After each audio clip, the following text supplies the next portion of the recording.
as we are ready to rock and roll here from Wellington High School. It's the high school game of the week presented to you by Mid-America Exteriors, your local experts in siding, windows, bathrooms, and more. Kansas proud and a 5-star rated business for over 33 years. Visit MidAmericaExteriors.com today for a free quote. This is a condensed version of the Four Seasons RV pregame show. Four Seasons RV in Abilene is your premier destination for the highest quality travel trailers, fifth wheels, and toy haulers in Kansas. If you travel for sports, tailgates, or like to kick back at the lakes, now is time to check in to KansasRV.com for the best selection on closeout deals. Remember, ESPN Wichita listeners can save up to $1,000 if they mention ESPN. Check out KansasRV.com for the best recreational vehicles today.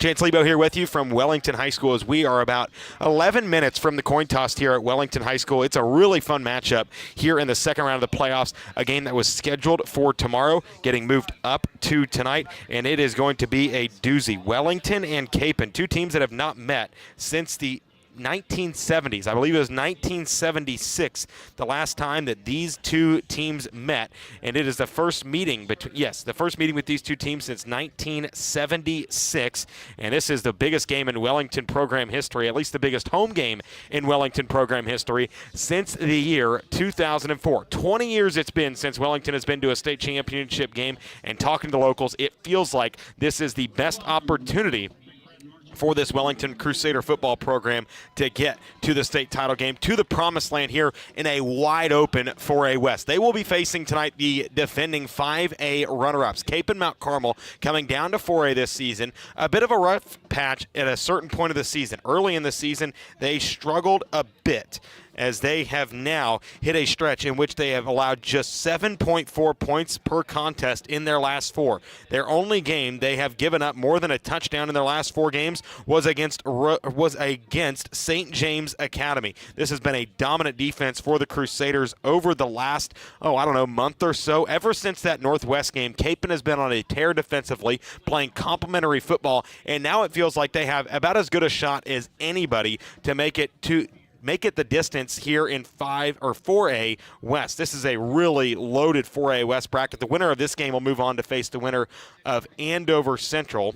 And checking to see who Andover Central's playing. I believe they're playing tonight. We'll be sure to get you score updates and much more going on through the evening, as a lot of games getting moved to Thursday night. It'll be a packed slate of high school football here in Kansas. A lot of inclement weather coming up tomorrow. And right now, these two teams, and of course, the Crusaders of Wellington, an air raid team, probably wanting to get this game in. As we'll pot up the crowd mic, as it'll be the national anthem played by the Wellington Band.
As that was the Wellington Crusader Band performing the national anthem, as we are about 7.5 minutes away from kickoff here at Wellington High School. It's the high school game of the week presented to you by Mid-America Exteriors. A bit of an unorthodox way of listening to tonight's game. We appreciate all of you who are joining us. And if you are joining us just on the YouTube page, we'll be sure to, if you hop out, hop back in, we'll be sure to update you on scoring plays here in the YouTube chat. Be sure to like and subscribe to the channel, and we will continue to update you on the game and more games from around the state as we go on. Tonight, Andover Central will face Winfield in 4A West action. That will be where the winner goes next week, or will host it potentially. Kapaun is ahead of Winfield in the standings, as is Wellington. So Winfield. Winfield will have a road game no matter what next week if they are to win against Andover Central. Other games going on Friday, Wamego and McPherson in 4A West, Mulvane and Buhler playing tonight. That'll be a really interesting game between two foes. And looking around 5A West having some games. I know Eisenhower and Mays South play tonight. Those are two local teams. Eisenhower, that is a Thursday night football team if we've ever seen one. They have played on a ton of Thursdays this season, opening the season on a Thursday. They played on the last two Thursdays now. Also, Hutch and Liberal, a really interesting matchup between two very good defensive teams. And then also Great Bend and Hayes tomorrow night. Hayes, a team that has been battle-tested. We talked about it a little bit last week on the pregame show, how battle-tested Hayes has been, as now we are getting ready to welcome the Wellington Crusaders to the football field. Wellington coming in at 7-2. And, if you've been following the state of Kansas and the high school football scene so far this season throughout the first, 2 weeks of the season, Wellington had faced two of the top teams in 3A. They faced Andale in the second week of the season after a 3-point loss at Collegiate. They played Andale about as close as anybody can play Andale if you're not named Cheney. A 56-48 shootout loss for these Crusaders, the home Crusaders tonight. Since then, they have ripped off 7 straight wins. The most impressive of those wins likely being the one against Winfield, 63-29. Other games of note at Augusta, 40-21, Clearwater 35-14. But Wellington got their first two big tests out of the way early in the season. Then they had a really easy coast into the postseason play. For Kapaun, it's a little bit of the same thing. For both of these teams, you could argue it was a 2 or 3 game season, and then you make it to the postseason. For Kapaun, those 3 games were Wichita East, Wichita Northwest, and St. James Academy. They were able to take one of those 3, a triple overtime game against East. Then they lose at Northwest 48-24, against St. James at home 30-10. But in every other game, they have been everything but they've just been dominant. Well, they opened their season with Andover, a team that has just been a thorn in the side of everybody throughout the state this season. They were able to play them really tight. It was a game where it's kind of caused some teams or some media people to kind of look sideways at, okay, is Kapaun really stepping back that much from their state title appearance a season ago? Well, it turned out Andover had just improved so much from an 0-9 season a year ago. Kapaun breaking in a lot of new pieces on the offensive and defensive sides of the ball. This is a Kapaun team that from last year's state title team returns just one offensive starter on the football. That offensive starter, I believe, if I'm not mistaken, is Peyton Gosh, their tight end. Other than that, a lot of new faces for Kapaun. It took them a while to find their identity. If you wanted to pinpoint a point in the season where Kapaun found their identity, you can pinpoint the second half against Northwest. They go into the locker rooms trailing 31-0, I believe, was the score going into halftime. The second half, an extremely dominant effort by the Crusaders. They didn't air it out. They stuck with the game plan, and they found an identity in the running game. Running the football with Ken Huff and Wyatt Sullinger and Cal Purvis, that proved to be the recipe for the Crusaders to win their first playoff game this season, and then also to be going into a matchup with the Wellington team that does a lot different from that. For Wellington, they are led by an aerial attack that reaches around 325 yards per game this season. Dusty Bannister is probably one of the best quarterbacks here in the state.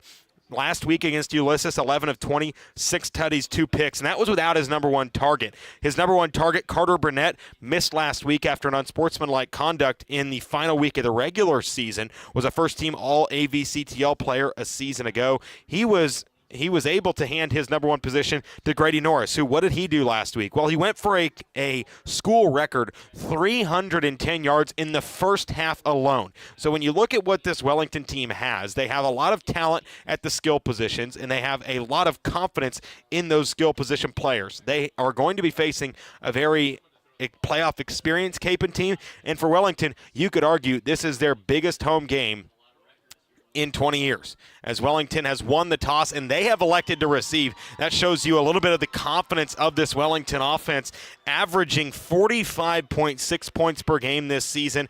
They are averaging well over 475 yards per game offensively. They allowed 88 points in their first 2 games of the season. Since those 2 games, they have allowed 85 total points, throughout the rest of the season. This is a Wellington defense that is much improved from early in the season. The competition not up to that par, but so far it's been a Wellington team that right now the locals are extremely excited about the potential that this team has, but in a 4A West division that has about 8 teams that you could say are potential state title teams, this becomes a lot more interesting here down the stretch. This has been the Four Seasons RV pregame show. Four Seasons RV in Abilene is your premier destination for the highest quality travel trailers, fifth wheels, toy haulers in Kansas. If you travel for sports, tailgates, or like to kick back the lakes, now is time to check into kansasrv.com for the best selection on closeout deals. Remember, ESPN Wichita listeners can save an additional $1,000 by mentioning ESPN. Check out kansasrv.com for the best recreational vehicles today. We are ready to rock and roll here from Wellington. A really intriguing matchup. Two 7-2 teams, two Crusaders, and they meet tonight for the first time since 1976. We are ready to get this one underway, as Kapaun will send this one away back deep for Wellington will be Grady Norris and Sky Branham, as this is going to be sent deep by Caden Cornwell, and it will be fielded on the far side. This is Branham. He will cut back to the 20, and will get out to the 25 and be brought down right there. A return made that time, I believe, was Branham on, that was Grady Norris on the return. And now we see the offense for Wellington that last week against Ulysses won 61-6, and they did everything they wanted in the passing game. The running game didn't really have much of an emphasis on it, but this passing game is lethal. They go trips to the far side. Weir is the tight end in line to the right. Ball on the near hash. The back next to Bannister in the backfield is Jalik Armstrong.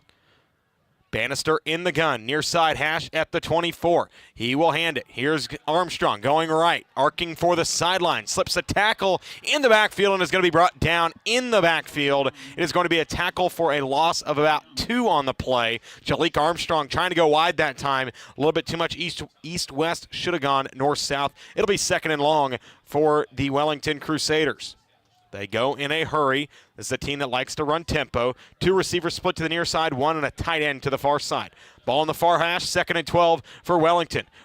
Sprint out coming here for Bannister. Throw on the run to the sideline. Pass is going to be caught at the 35-yard line. That was Grady Norris, the new single-game receiving yards record holder here at Wellington. Grady Norris went for 310 a week ago in the first half alone, and he has the first completion and the first down for the Wellington Crusaders, as they have it now at the 35 on the near hash. Ball on their own 35. Twin receivers split out far side. A receiver and an H to the near side. Pistol set. Armstrong to back. Now they'll motion the tight end, running trips to the far side. They'll hand off. This is Jalik Armstrong inside. Going to be stood up at the point of attack that time by Kapaun. A nice tackle made that time by Ben Doring, as that will be a tackle for the Crusaders. And a pickup of 2 on the play for Armstrong. Armstrong last week got the start at running back, and this season has gone for a team-high 418 yards. They'll make some trades in formation as Sky Branham will come off to the sideline. Twins to each side. Armstrong is the back. Ball in the near hash, second and 8. Bannister wants to throw, and a miscommunication on the near sideline was throwing for Carter Burnett. He was running a go, and the pass was a curl, and it's going to be incomplete, and 3rd down and 8 coming up with the clock stalling at 10:24 to play in the first quarter. As into the game now, it looks like coming into the game for Wellington will be Milo Elder. He will enter the ball game. A little bit of height, whether that be in the backfield. He rotates around a little bit. Will play in the backfield. Will play tight end for him a bit. They'll line him up at tight end now on the near side. He'll run the H formation. 3rd down and 8. Empty backfield now for Bannister in the gun. Twin tight ends and a receiver to the near side. Ball in the near hash, 3rd and 8. Bannister wants to throw, will evade to the right. Purvis giving chase, gets out of the sack. Bannister looking to roll to the near side. Wants a target down the field. Will advance past the line of scrimmage to the 40, and he is going to be brought down. I think he's going to be shy of the first down. It's going to be very close. Dusty Bannister with an elite level effort that time, and it is going to be very close to first down yardage, and I believe it'll be 4th down. And no, it will not. It'll be first down. Dusty Bannister with an incredible play that time, making the play, Cal Purvis had him dead to rights, had him taken down in the backfield if he wanted him. Instead, Bannister, who is strong and stout at 6'1", 205, shakes him off and gets a pickup of 8 on 3rd and 8 to set up 1st and 10 for Wellington at their own 45. Ball on the near hash. Bunch set to the far side, stacked to the near, and an empty set for Bannister. And there is an official timeout, I believe. I'm not sure what the signal is going to be. They are going to send, I believe that is Milo Elder off to the sideline. I don't know if he has concussion-like symptoms or something, but he sends him off to the sideline, and now they will make another substitution as Jalik Armstrong will check back into the game. That's the second time that they've made a substitution with Elder, as he will come out with 9.5 and winding to play in the first quarter. Still scoreless. Wellington has at their own 45, 1st and 10. Ball in the near hash, twins to each side. As Bannister hands it off. Armstrong looks to make a man miss in the inside backfield, and Austin Howard comes through and makes the tackle. This is a really good linebacker core for Cape, and it is both Cal Purvis and Austin Howard, two guys that are likely going to garner some all-league mentions. Austin Howard last season was all-GWAL honorable mention. Cal Purvis was an all-state baseball player a season ago for Bishop Carroll, and now they have it 2nd down and 11 after the Howard TFL. Trips to the far side. As Bannister will roll, looking to throw, steps into it. Downfield shot, got a man open. It's caught, hauled in, down the sideline, touchdown, Wellington. Trying to get a number on the touchdown catch. I believe that's Carter Burnett on the sideline, and a big-time throw from Dusty Bannister, finding the hole between the safety and the corner, and a big strike for 55 yards, and a touchdown for the Crusaders of Wellington.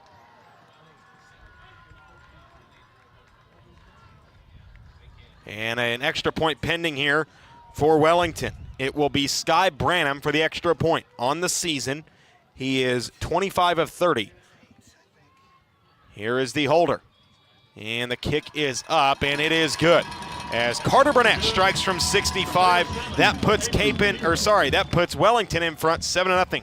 We'll be right back. It's the high school game of the week on ESPN Wichita, 92.3 FM.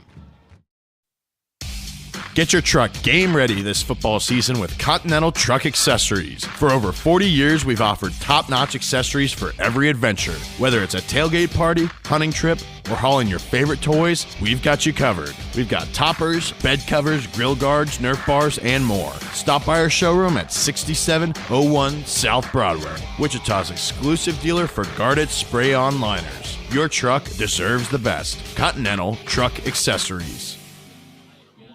Back here from Wellington High School, what a start for the Wellington Crusaders. A 65-yard touchdown from Carter Burnett to put Wellington in front 7-0 here with 8:36 remaining in the first quarter. Chance Lebo joining you from Wellington High School for the high school game of the week, presented by Mid-America Exteriors, your local experts in siding, windows, bathrooms, and more. Kansas proud and a 5-star rated business for over 33 years. As this kick is going to arc towards the sideline, it'll bounce at the 18 and returned by Jude Porter out to around the 30 and wrapped up and taken down at the 29. A nice special teams tackle that time by Wellington's Jackson Curry, and it'll be 1st down and 10 for the Kapaun Crusaders. An offense led out by quarterback Dylan Burr, making his 9th career start. This season has been an excellent manager of the offense. A lot of mouths to feed on this offense, especially in the running game. Ken Huff has been the big back for them this season, but Cal Purvis has been getting a lot of yards here lately. 11 for 126 a week ago for Cal Purvis, and he will open the game at tailback with Sullinger in at the fullback. Twin receivers to the far side, a tight end to the left. As they will hand off to Purvis going left side, and he's going to be wrapped up right around the backfield, but Purvis using his legs to get about 3 on the play. A nice play made that time off the edge. Evan Kelly on the tackle, and it'll be 2nd down and 8 coming up after the nice run by Cal Purvis. And it will be 2nd and 8 for the Kapaun Crusaders as they trail 7-0. 2nd and 8, ball middle of the field at their own 31. Double tight, one receiver. They'll hand off, fullback trap up the middle. This is Wyatt Sullinger, and he is going to get about 2 or 3 on the play. And a nice play made that time by the linebacker, Nick Giefer, as he's going to step in and make a nice play in the hole. And now it is 3rd down and about 6 for Kapaun. is a Kapaun team that averages around 290 on the ground per game this season. They like to throw on their terms. They don't want to throw on Wellington's terms. And now it's third down, and you can hear this crowd starting to get into it. This is a really good Wellington crowd. Like we've said, this is probably the biggest home game in 20 years for the Crusaders, looking to get back to the state championship for the first time since '04. Third down and 7. Option play going left out of the pistol set. It's Burr. He'll arc to the sideline. Slipped up and tackled in the backfield. Nice play coming up from the safety spot. Axel Norris coming up. And that was a nice play by Wellington. Axel Norris coming up, a 3-year starter, one of the triplets of the Norris brothers here, and he makes the play, making it 4th down and a long 9. Kapaun now in punt formation as Caden Cornwell will line up in punt formation, and Sky Branham will go back deep. Last week against Ulysses, he did have a punt return touchdown. He'll line up at his own 31. Cornwell will line up around his own 15. Snap to him. Cornwell gets it off clean, and this is a spinner, and it'll be fielded by Branham at his own 30. Retreats, steps up, and gets out to the 33, and is swung down by Peyton Gosh, as it'll be a return of about 2 or 3 for Sky Branham, and it'll be first down Wellington, who threw the ball really well in their last drive.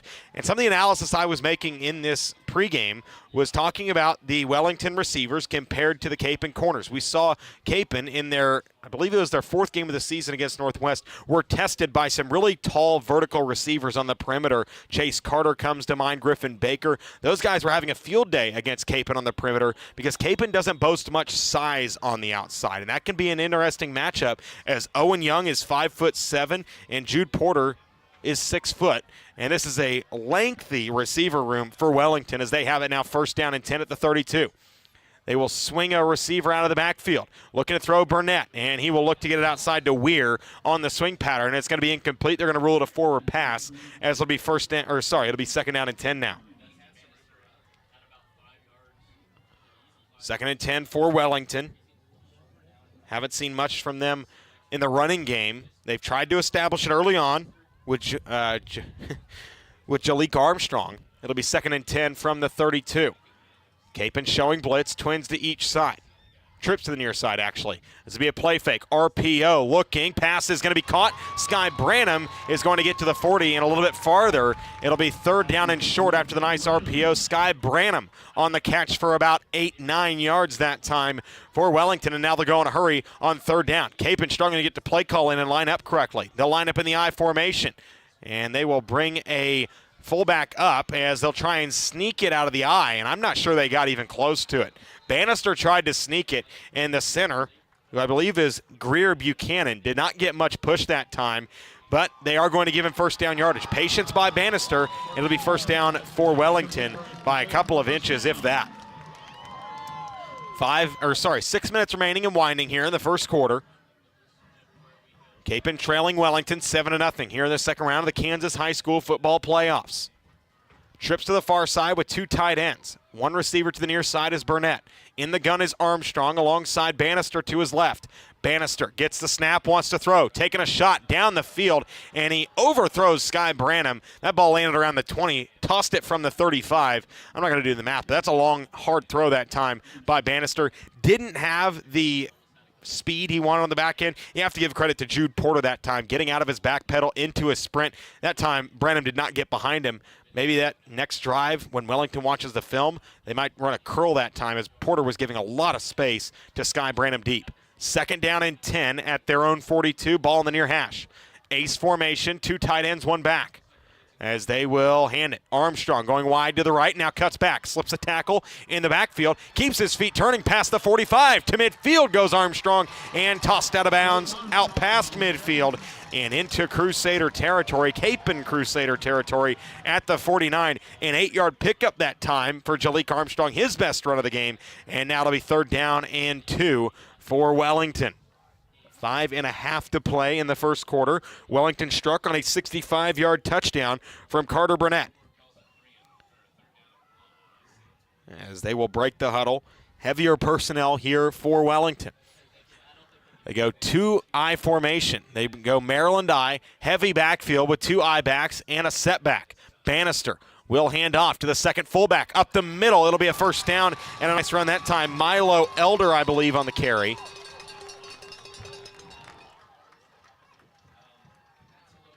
as it'll be a first down for Wellington to the Kapaun 44. First down Wellington, as now they'll go more traditional. 2 tight ends, 1 back, a receiver to each side. Both tight ends lined up to the left with Armstrong, the back Armstrong lined up to the left on 1st and 10. Ball on the far hash as Bannister will roll, getting chased, looking to get out. Now we'll throw it out of bounds, and it'll be incomplete. Almost hit a kid on the sideline, or a kid in the stands, as this has the feel of a soccer stadium or even an arena football field. They've got a close fence to the football field. There's no track around the football field like you see a lot at high school football fields. So the crowd is very personal. It feels very personable with this home crowd. They feel like they can have an impact on this football game. This will be 2nd down and 10 at the 43 of Kapaun. Just under 5 minutes remaining in the first quarter. And we will get our first time out of the game, this time called by Wellington, by head coach Jeremiah Meeks. We'll be right back. You're listening to the High School Game of the Week on ESPN Wichita, 92.3 FM. Hey Wichita, Mid-America Exteriors is offering new specials on siding, windows, bathroom remodels, and more. You don't have to pay us a penny until the job is complete. Take advantage of our 0% financing and no money down offer today. Mid-America Exteriors is your choice for new windows, updated siding, affordable luxury showers, and more. All quotes are free. We are licensed, insured, and a 5-star rated company. Get a free quote on our website anytime at midamericaexteriors.com. Financing only with approved credit. See store for details. Four Seasons RV in Abilene is your premier destination for the highest quality travel trailers, fifth wheelers, and toy haulers in Kansas. If you travel for sports, tailgates, or like to kick back at the lake, now is the time to check into kansasrv.com for the best selection on closeout deals. ESPN Wichita listeners can save an additional $1,000 by mentioning ESPN. Check out kansasrv.com for the best recreational vehicles. Back here from Wellington High School, under 5 minutes remaining here in the first quarter. Wellington leading 7-0 here with the football at the Kapaun 43. 2nd and 10, empty set. They run quad bunch to the near side, and they'll motion Burnett now to the far. Bunch set in the empty formation as Bannister looks to throw. 4-step drop, now pump fakes, looking, scrambling, throwing, and it is incomplete, just out of the reach of the intended target down the field. As that was Grady Norris, the intended target. As Bannister, he's not very fast, but he is difficult to bring down, is how I would describe him. He doesn't have blazing speed. He's not an Avery Johnson level athlete. I don't think many are, but he just is so hard to bring down in the pocket. He's got a stout frame at 6'1", 205, and he's able to use it so well, and his pocket awareness, similar to that of Derek Morgan of Eisenhower, just able to move around and make things interesting and complicated for a defense. 3rd and 10, empty set. Trips to the near side. Bannister looking to throw. 5-man rush from Kapaun. And that pass is going to be high, intended on the perimeter that time for Carter Burnett. And it'll be 4th down and 10, and on comes the punt unit. Pressure getting there that time to Dusty Bannister, as he was looking for Armstrong that time out of the backfield. That is what Jalik Armstrong provides to this Wellington team as a back out of backfield. He is a very talented pass catcher, as they will be in punt formation. Milo Elder is the punter, and Jalik Armstrong coming on late, trying to get into punt formation. 4th and 10 with the play clock down to 12. Game clock stopped at 4:43. As Milo Elder were punted away, averages about 32 yards per punt. And the South Foot will get this one off. It is a high punt. Schreck calls for the fair catch inside the 14, and that's a good punt that time by Elder, downing him inside the 14. That is now his second one to be down inside the 20 this season. 1st down and 10 Kapaun. Their last drive ended in a 3-and-out. 3 straight runs and a punt for the Crusaders. They'll look to find some offensive rhythm here, as it'll be Ken Huff now in the backfield. Twin tight ends. Howard is the fullback. Receiver to the far side is Daniel. 1st and 10 for Kapaun at their own 14. This will be a handoff. Huff getting through the hole, and he'll get to about the 14-yard line. They're getting to the second level, and those tackles are being made by the linebackers. You have to give credit where credit's due. Nick Giefer and Colton Bannister are doing a really good job of making plays at the second level. And right now it's 2nd down and 5. But you have to wonder, will they make those plays in the 3rd and the 4th quarter? This will be an outside veer play, as it'll be an option keeper for the quarterback, Burr, as he will get about 3. a little bit dangerous that time. Outside veer is one of the more difficult triple option plays to run. You have to go out to meet the mesh point, and that makes it difficult for the quarterback when he's got to worry about his feet. Where's he at? And that time is able to get some progress to around the 23-yard line. Now a handoff on 3rd and 3. Huff is going to push ahead, and he will get first down yardage out to the 26 of Kapaun, and a first down for Ken Huff for the Crusaders as they are moving it now with their first down of the ball game. 7-0 Wellington as they lead it. 3:45 and winding to play in the first quarter. Crusaders now split a receiver out near side, twin tight ends. Fullback trap, this is Howard. He will be met at the line of scrimmage and be brought down around the line of scrimmage. They're going to give him a yard of forward progress that time, as that was actually Wyatt Sullinger, the fullback, who this season is averaging about 7 yards a pop. They really spread the ball out to all their backs. Sullinger, Huff, Purvis, they all get a taste. And now it's 2nd and 9, and they'll split him out in the gun.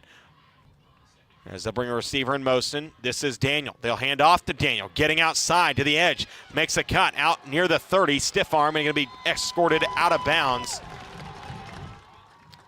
As Daniel will be brought down just shy of the 30. They need to get to the 36-yard line for first down yardage. It'll be a 3rd and a long 6. Jackson Daniel, by far the best playmaker on this Kapaun offense, at least pushing you vertical. It is a way. They have to be creative in how they get him the football. In the gun, twin receivers to the near side and a tight end. Now Burr looking to throw, wants to take a shot downfield for Daniel. Got him open, dive, and incomplete. Wanted a flag, and they're going to get it on the far sideline. Pumping and shoving on the far side with Sky Branham, and they're going to get him, I believe actually, that is going to be called on Wyatt Dickey, I believe on the far side. So a pass interference is going to get called. Wyatt Dickey is the culprit. And it'll be first down Kapaun. In college, you would probably argue that that pass was uncatchable, but unlikely to get much of an argument that time, as now it'll be first down and 10 for Kapaun. This is a Kapaun team that, like we said, likes to throw on their terms only. They don't want to throw when it's 3rd down and long. They want to throw when it's 2nd and short, first down and 10. And now they have it 1st and 10 at their own 44. Hand off to the up back. This is Huff, and he will get out near the 46-yard line. This is a Kapaun offensive line that returns no starters from last season's team. A 5 senior starting offensive line that got them to the 5A state championship game. 5 new starters up front. They didn't really find much of a rhythm early on in the season, but as the season has progressed, they've grown more and more confident. That time resetting the line of scrimmage, that was a 3-yard pickup by the offensive line alone, and that time it's going to be 2nd down and 7 inside of 2 minutes now, and Kapaun looking for help on the sideline now, as they will go shotgun formation once again. Burr in the gun. Kapaun getting creative, as they will keep it with Burr. No, they'll actually give it to Schreck going far side. Nice job by Burr selling the fake, as it is going to be a 4-yard pickup to midfield, and it'll be 3rd down and 4 coming up for Kapaun. Kapaun has to get creative now. They don't have the easy button, Omari Elias, where it was about 7 or 8 yards at least whenever you gave him the football last year. Now they got to get creative. Now they'll go quick. Huff is the back, and Wellington is going to fall for the hard count. It'll be a jump up front. Flag that time is Goran Jurovic, who last week against Ulysses had a pair of TFLs, and that will be a 5-yard penalty, and it will be enough for a Kapaun first down. Wellington leading 7-0, minute 20 and winding to play here in the first quarter. Kapaun's first drive went 3 and out, and they've reached Wellington territory now for the first time. Drive started at their own 14. They've now got it at the Wellington 45. As this will be a handoff going left side, it's Huff getting to the perimeter, lowers the shoulder, and brought down just shy of the Wellington 40. Call it a pickup of 5. Ken Huff has been really the change of pace back for them this season. When they started using him more often around the Northwest game is when they really started to use him a lot. He has been one of the best backs in this backfield. They have 3 backs over 400 yards rushing this season. He is leading the pack with around 725. As this will be Sullinger on the fullback trap play, and this will get about 4. Going to make it 3rd down and short. 3rd down and about 3, as they'll mark him around the 38-yard line. And now Kapaun thought about going quickly, but now we'll redecide upon that. As Cal Purvis went out of the football game, he'll come out as the 3rd down back. He'll line up in the I formation on 3rd down and 3. as with 20 seconds and winding, this is going to be very close. I can't tell if this is going to be, as they will run one play, and they will be stopped short of the first down. Was too busy looking at the clock that time, as it'll be the fullback, Wyatt Sullinger, on the carry. And he'll be 2 or 3 yards short, or he'll be about a yard short after a 2 or 3 yard pickup. And that will conclude the first quarter of action. Wellington leads at 7-0 as we conclude the first quarter of play. You're listening to the High School Game of the Week, presented by Mid-America Exteriors on ESPN Wichita, 92.3 FM. We all want to enjoy the good times, to embrace each day, to savor the memories while they're being created. And even though you can't hit pause on these moments, you can rely on your bank to provide you with solutions that fit into your life's precious moments, so you don't have to skip a beat. Because understanding there's nothing more important than your today, that's our tradition. InTrust Bank. Tradition for today. Member FDIC. It's football season, and that means tailgate parties. For over 40 years, Continental Truck Accessories has the accessories your truck wants and needs. Whether it's heading to a tailgate party, your favorite hunting spot, or just hauling your toys. We have the toppers, lids, hard and soft bed covers, bed slides, grill guards, and Nerf bars. Whatever your truck needs. Stop by our showroom at 6701 South Broadway today. Continental Truck Accessories, the exclusive Wichita dealer for guarded spray-on bed liners. Visit our Back here, 4th down and 1 for Kapaun. As we start the second quarter of action, they'll go quickly under center. Wellington showing heavy pressure. They've got 9 guys at the line of scrimmage. They are under center, 2 tight ends, 2 backs in the eye. Burr will hand off. This is Purvis, and he's got a big lane to the 25-20. Nobody in front of Cal Purvis. He will reach pay dirt. Touchdown Crusaders. They open up the second quarter with a 37-yard Cal Purvis touchdown. What a start to quarter number 2 for Kapaun.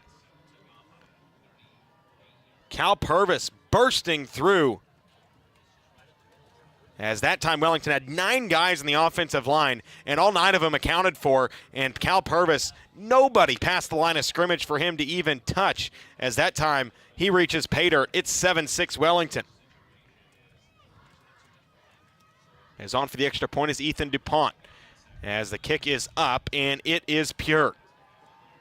7-all here as Kapaun ties it after a 37-yard Cal Purvis touchdown, making it a tie ball game as we start the second quarter of action. Thank you so much for joining us here on the YouTube page. Do not forget to like and subscribe to the YouTube page. If you like and subscribe, we might do this more often. This is a great way to contribute to the ESPN Wichita social media world, and a great way to listen to a football game. 11:52 remaining here in the second quarter as Cal Purvis punches it in.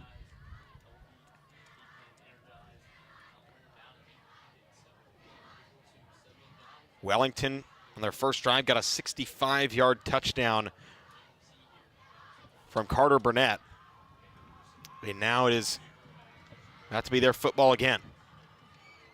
Back deep for Wellington will be Sky Branham and Grady Norris. Caden Cornwell will kick it away. Andale leads Clay Center 60-0 at the half. That is not a typo. As this kick is away, it's muffed as Branham will take it out to the 20. Flags fly to the 30, to the 35. Branham is going to be cut down around the 37, and 2 or 3 flags are on the field. And I believe this likely will be a block in the back, as we will wait official wording.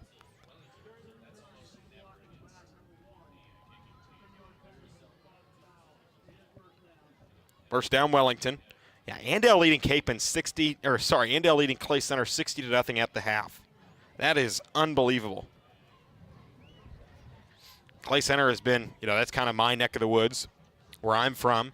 Clay Center has long been a respected program here in the state of Kansas, most recently getting all the way to the state sectionals last year where they fell to Cheney, and just incredible game from start to finish. But here we have a 7-7 ball game. Quads to the near side, and empty set for Bannister. Bringing a man in motion. It's Branham going across his face. Now he'll bring him back. He'll toss it to Branham. He'll come near side, and it'll be wrapped out of bounds around the 14. This is a Wellington team that just gets so creative, and you can do that when you have so much experience at the receiver positions. Branham, Norris, Burnett, Weir, Bannister and their, three of their 5 stars in the offensive line, all seniors. And that says a lot about what they can do with this program. They have been able to do a lot offensively tonight. They're just getting deep into their bag of tricks. 2nd down and 7 after the 3-yard pickup from Branham.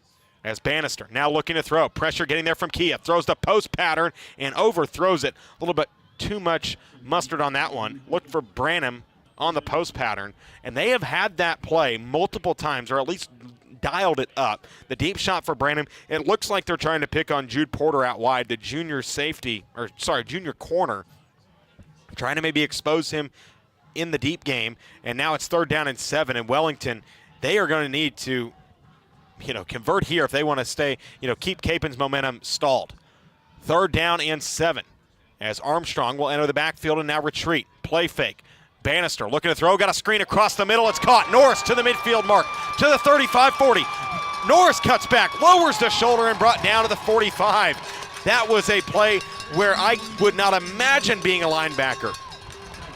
That was great play design that time by Jeremiah Meeks. Empty set, quads to the near side, bring a man in motion across his face, play fake, and then a jailbreak coming to the middle of the field. Grady Norris, you can see why he had 310 a week ago. That was just incredible play design that time by Jeremiah Meeks. Had the linebackers all out of sorts, and a big pickup to the 45 now of Wellington. Now Norris the motion man. They'll fake it to him. Bannister will keep. He's got friends out in front. The 45 to midfield goes Bannister, and he will be brought down for 2nd down. And a nice gain that time by Bannister. 10.5 minutes remaining here in the first half.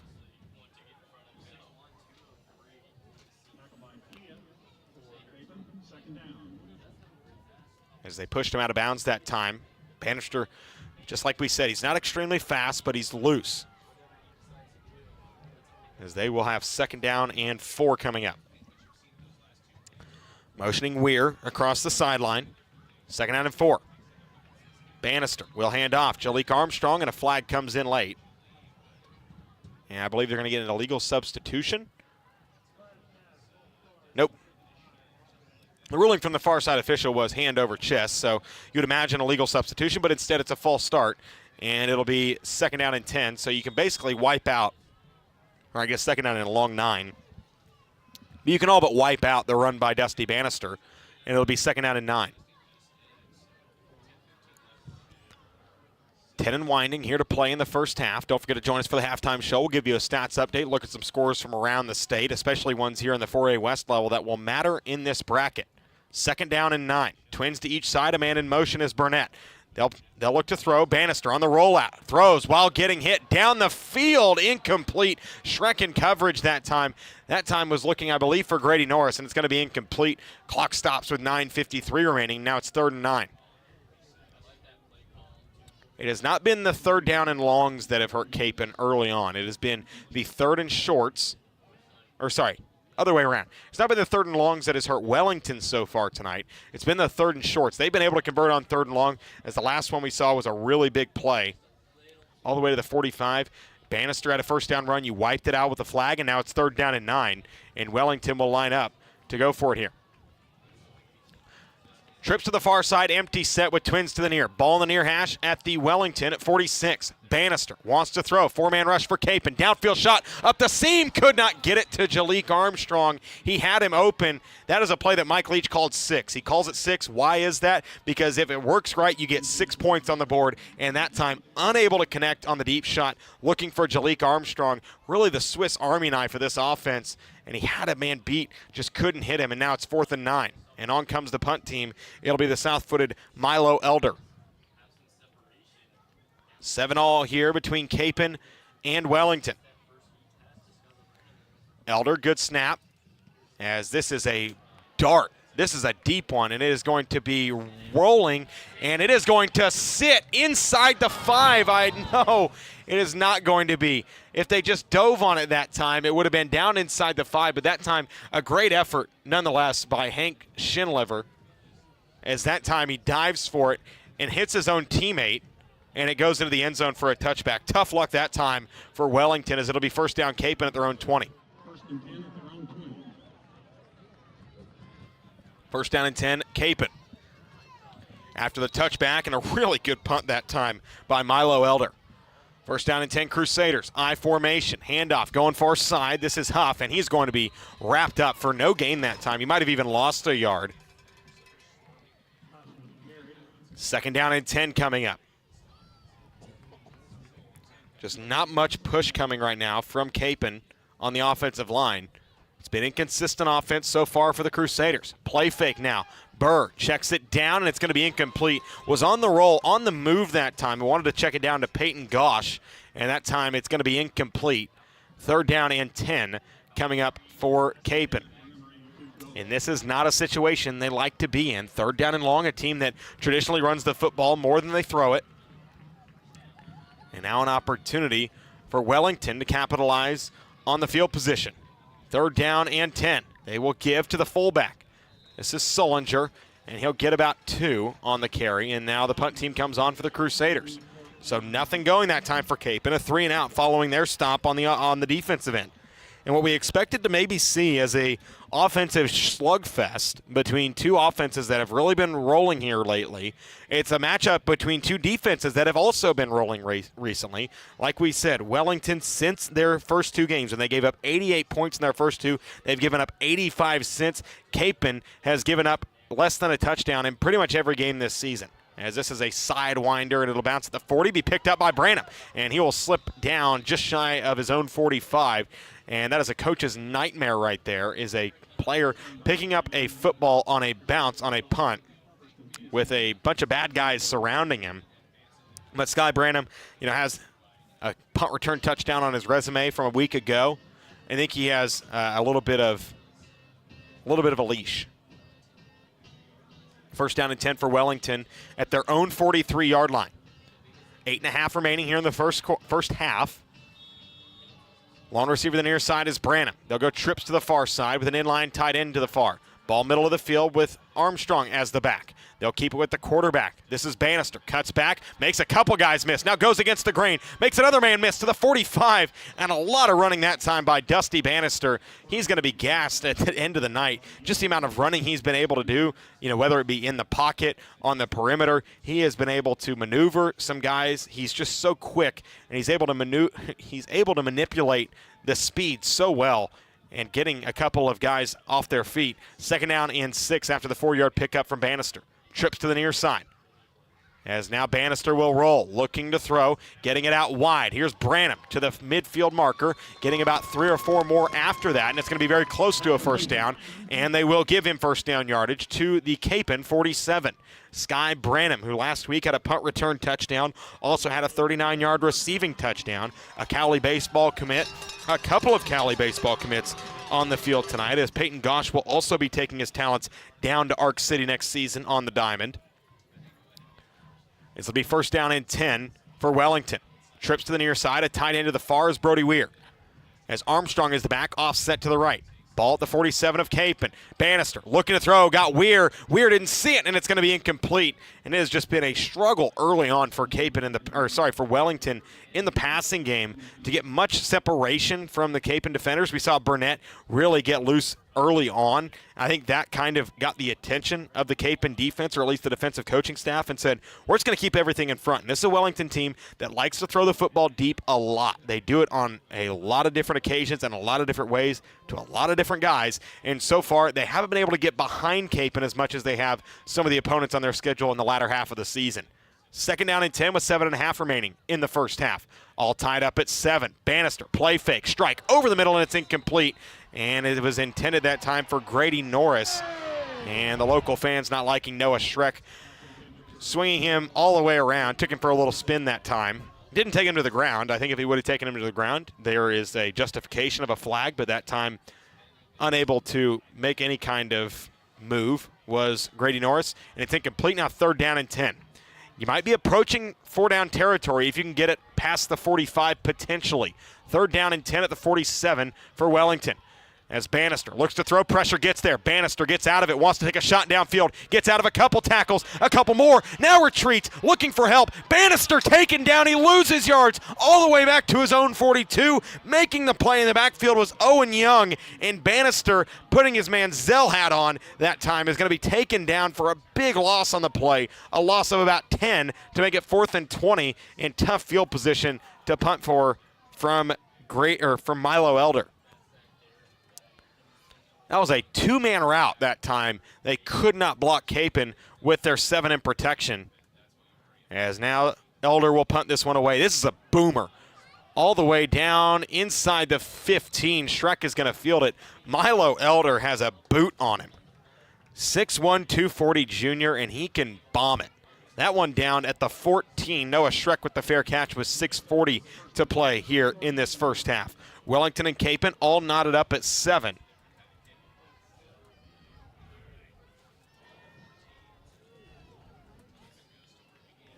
As Kapaun will have the football now inside their own 15 as they will run it. Going far side is Huff. Huff is going to go over a defender and going to get around to the 20, and a 6-yard pickup from Ken Huff on the play. It's been a Kapaun team that when you look outside of the Cal Purvis run, doesn't really feel like they've had much going offensively. Not really another run over 10 yards. We talked about a little bit with the Chiefs about their running game. Success rate's a big number, but when you can't get the big one, it becomes a bit of an issue. As the ball came out at the end, and they're going to say that Ken Huff was down after about a 2 or 3 yard pickup. It's just so hard to see when they bring everybody in so tight. A lot of people call it football in a phone booth with 2 tight ends, I formation, 9 guys, 10 guys inside the box. And that time, I don't know if the ref had a good angle on it. I didn't see the ball pop out. I didn't see the ball on the ground even. And so now it's going to be 3rd down and 3. Inside of 6 remaining here in this first half as they'll hand off coming near side.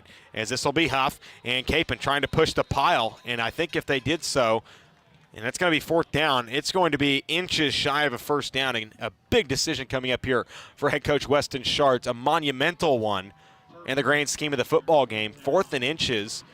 Last time they had a similar play call, it went to the house, a 36-yard, 37-yard touchdown from Cal Purvis. And now it's 4th and inches. Do they go hard count? Play clock inside of 15, as it'll be a timeout for Jeremiah Meeks right at the snap. So that was, he was walking the line right there, as it'll be a timeout for Wellington, their 2nd. We'll be right back. It's the high school game of the week presented by Mid-America Exteriors on ESPN Wichita, 92.3 FM. Hey Wichita, Mid-America Exteriors is offering new specials on siding, windows, bathroom remodels, and more. You don't have to pay us a penny until the job is complete. Take advantage of our 0% financing and no money down offer today. Mid-America Exteriors is your choice for new windows, updated siding, affordable luxury showers, and more. All quotes are free. We are licensed, insured, and a 5-star rated company. Get a free quote on our website anytime at midamericaexteriors.com. Financing only with approved credit. See store for details. Back from Wellington High School as a score update from the 2-7 game. Andover Central leads Winfield 7-0 there. 4th and inches Crusaders at their own 23. And it'll be a quarterback sneak for Burr. And he will get out of there. Dylan Burr sneaks out of the pile to midfield to the 40. And he might trip up. He's down to the 20, to the 15, to the 10. Dylan Burr, quarterback sneak to the house. 77 yards. The stuff you only see in video games. Dylan Burr just did it. Kapaun has 13 points now, all of them coming on 4th down and inches. What a play that time by Dylan Burr and by the offensive line more than anybody. By continuing to push, Dylan Burr sneaks out of the pile and finds a way to the end zone.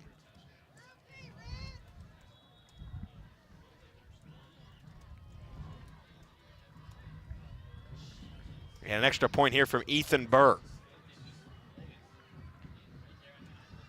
And a bad snap, and it's going to be no good. And a flag is going to come in.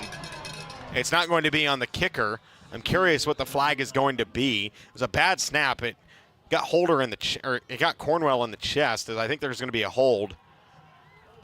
as the kick was nowhere close. A bad snap to Cornwell. And now it's going to be 13-7 in favor of Kapaun. So 13-7 in favor of the Road Crusaders after the missed extra point. Thank you to all of you who are listening here on the YouTube channel. Be sure to like and subscribe to the page. We'll post a lot more stuff on here. We'll post Wichita State press conferences, high school athlete of the week stuff, and much, much more. So be sure to like and subscribe to the YouTube channel, ESPN Wichita, and all of our social media pages at ESPN Wichita, Twitter and Instagram, ESPN Wichita 92.3 FM on Facebook. Kapaun leading 13-7 here with 5 minutes remaining in this first half. Wellington struck gold in their first drive of the game, a 67-yard touchdown to Carter Burnett from Dylan Bannister, or for Dusty Bannister. Since then, it's been all of the other Crusaders. They scored on a quarterback sneak just a moment ago. They scored on a fullback dive to Cal Purvis. It has really been all Kapaun so far after Wellington struck early, then forced a 3-and-out. It looked like this game could get ugly fast, but Wellington's inability to throw the football down the field tonight has been a bit of an issue. Back deep for Wellington will be Grady Norris and Sky Branham. Branham returned a punt for a touchdown a week ago. Had a nice return last time out, if not for a couple of block in the back calls. As Cornwell will send this one deep. Branham will field at his 10. Arcing towards the near sideline. Out to the 20, to the 25. Branham to the 30. Lowers the shoulder, and it'll be brought down around the 32-yard line. Skylar Branham, the Cowley baseball commit, this season has been kind of an under-the-radar player. 20 catches, 300 yards, 4 touchdowns, but he does just so much well for them, especially on the defensive side of the ball. This will be first down and 10 for Wellington. And when you're in the passing game, it's hard to get much of a rhythm, especially when you have third down and 10, second down and 10. That's when it becomes difficult, as it is 13-7 Kapaun. Wellington with it now as they will hand off. Armstrong coming near side past the 35 and out to the 37. And it'll be about a 5-yard, 6-yard pickup that time. Jalik Armstrong, a good change of pace back for Wellington. They do so much different with him. He almost had a touchdown if Bannister could have just thrown a little bit more accurately on the last drive. Armstrong will line up in the backfield, trips to the far side with a tight end Weir. Lone receiver to the near side is Branham. Kapaun showing pressure. Bannister looking to throw, wants to get to his check down. Now rolls to the near side, looking down the field. Bannister hesitates, now gets out of bounds, and he will be very close to the first down. He'll be brought out of bounds at the 42-yard line. And the near side official in the white hat conversing, and it'll be very close. And they will give it first down yardage. So a nice run that time by Dusty Bannister, and he just continues to do everything right in the passing game when it comes to deciding when to tuck and when to run. He did have that third down a moment ago that we did see him make. Maybe you consider it the wrong decision, but again, they downed the punt inside the 14-yard line. Maybe he was trying to help out his punter a little bit. And instead, they are going to, instead of ruling it a first down, we will see the chain gang get their one shining moment tonight. They're going to have to make their long trek, 54 yards across the field, as they are on the far sideline. Bannister ran out of bounds on the near sideline, so the chain gang getting their steps in. Hopefully they're wearing their Apple Watches. They'll have to come to the near sideline, and we will see the spot here just momentarily. And you can probably tell by the ruling of the officials by the local fan reaction. It is a first down. It is a first down for Wellington after the ruling. First down and 10 for Wellington at their own 43.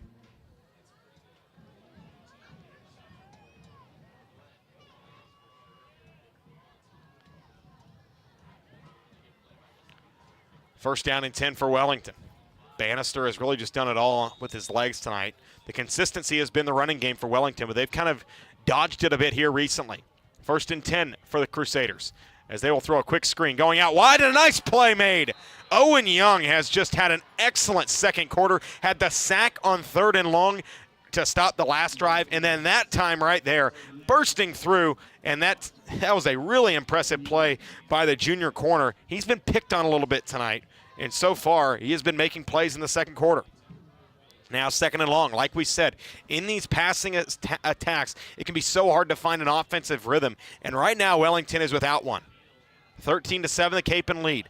They missed an extra point on their last field goal attempt. Empty set, Bannister wants to throw. Kapaun brings pressure, one-on-one, down the field shot, and it's going to be incomplete. Trying to find Grady Norris. They're just throwing vertical routes. And it's like shooting half-court shots. Yeah, every once in a while one's going to go in. It's going to be really exciting. When they are not falling, man, you are just leaving your offense and defense especially. Especially your defense, you're leaving them out to dry. The defense has been playing really well, but they've been on the field a lot tonight. 3:24 to play in this first half. Wellington trailing Kapaun 13-7. Trips to the near side. Bannister looks like he'll run out of empty now. Ball on the left side, on the far side of the field. Trips to the near side. Bannister all by his lonesome. Kapaun showing pressure on the dog side, on his blind side. And a flag or a whistle is going to come in. And it's going to be a delay of game. Bannister didn't get the snap off, and 3rd and 15 becomes 3rd and 20. And this is a time where pass interference becomes a really big coaching point. 3rd down and forever. 19 to go here on 3rd down. Ball is at their own 33. Empty set once again. Trips to the near side. Branham is the closest receiver to your screen. 3rd and 19. Bannister gets it out quick. Pass is going to be caught by Burnett. Slips a tackle to the 40, to the 43, to the 45. He is fighting and brought down by a host of Crusaders. That was a heck of a play call if it was made on 3rd and 14. Instead, it was made on 3rd and 20. And about a 13-yard pickup is going to get out to the 45. And it will now be decision time for this Crusader offense, and they will stay on the field. Trips to the near side, 4th down and 7. Ball at their own 45. Bannister with Armstrong in the backfield alongside. Trips to the near side. Bannister tried the hard count, now looks to the sideline. Wanting some help. Play clock inside of 10. And they will, doesn't look like much sign language going on here on the near sideline. And I believe they were either going to call a timeout or take the delay of game. And it looks like they will take their final timeout of the first half. 2.5 minutes remain here in the first half. Kapaun leading Wellington 13-7. We'll be right back. It's the high school game of the week on ESPN Wichita, 92.3 FM. Today, you are building your small business project by project. Today, every little detail matters, including your bank. Free small business checking from Intrust Bank. 0 fees and access to small business experts for additional support.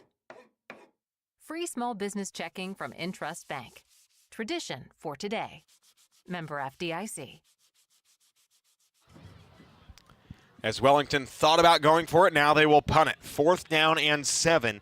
And the familiar face Milo Elder will return in punt formation. It looks like it's Wyatt Sullinger back deep. No, it's Noah Schreck. As it's a high snap, fielded in by Elder. As he will boot this one, and it's an excellent, excellent punt. And it will bounce at the 20, take a Crusader bounce all the way to the 16-yard line, and it is downed by Armstrong inside the 20 at the 16. Another absolutely Milo Elder. You know, the story of K-State punter Jack Bloomer is a funny one. He was just going to go to college. I played against him in high school. He was a great quarterback at Marysville for 3 or 4 years. Played at Marysville, punted, but they didn't punt very much in high school, so he wasn't on the field as a punter very often. They go to the Shrine Bowl, and they need a punter. Jack Bloomer decides he will be the punter for the Shrine Bowl team. All of a sudden, he gets a preferred walk-on offer from K-State, and he is the punter for them for 2 seasons and a holder for 3. And right now, Milo Elder looks like he could have a career at the collegiate level as a punter.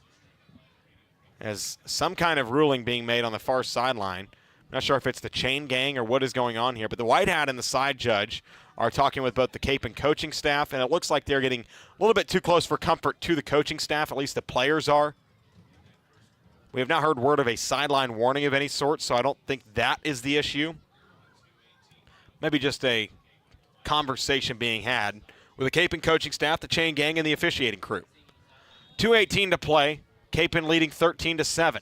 They will hand it off. Ball is going to go to Huff. He is going to slip out of a tackle, and nobody was in front of him. Ken Huff goes over the top of a defender with a little bit of a hurdle move out to the 27-yard line. And if he regains his balance in any kind of way, we could be talking about another long touchdown for the Crusaders. But instead, he's tripped up, but still first down yardage. A 10-yard pickup by Ken Huff makes it first down and 10 at the 26. As they are in the I formation again, 2 tight ends. Huff getting the toss sweep to the far side, cutting it up the field, now getting out wide, and he is going to run into a wall of Crusaders, and it'll be second down after a 4-yard pickup. This has been a really, really good first half for the Wellington defense from downs 1 to 3. Fourth down has been a bit of an issue for Wellington. Everything else, I think, is about as pristine as you could ask for if you're Coach Jeremiah Meeks and your coaching staff. Second down and 6 coming up from their own 32. As this will be another fullback run, and it will not go far. As that'll be about a 3 or 4 yard pickup. 3 yards in a cloud of dust is an often used expression, and Kapaun really personifies it because you can never really see who has the football, especially when they run that fullback trap play as we wind inside of a minute to play in the first half. 13-7, Crusaders lead it. Thanks to a Dylan Burst 77-yard QB sneak touchdown, it's third down and 4. They'll look to the sideline, and with now under 40 seconds remaining, Wellington has no timeouts left, so the next snap, if they snap it here, it'll likely be the last snap of the first half, as they will hand it off coming near side. Huff is going to go inside and get to the 35. Not very far, and the play clock will not matter anymore. It resets to 40. Game clock winding inside of 20, and that will be the end of the first half.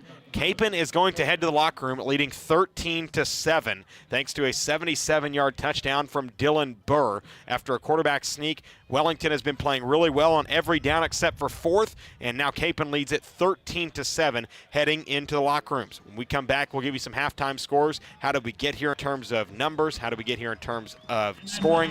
That is what we'll talk about coming up next on the Halftime Show. You're listening to the High School Game of the Week presented by Mid-America Exteriors on ESPN Wichita, 92.3 FM.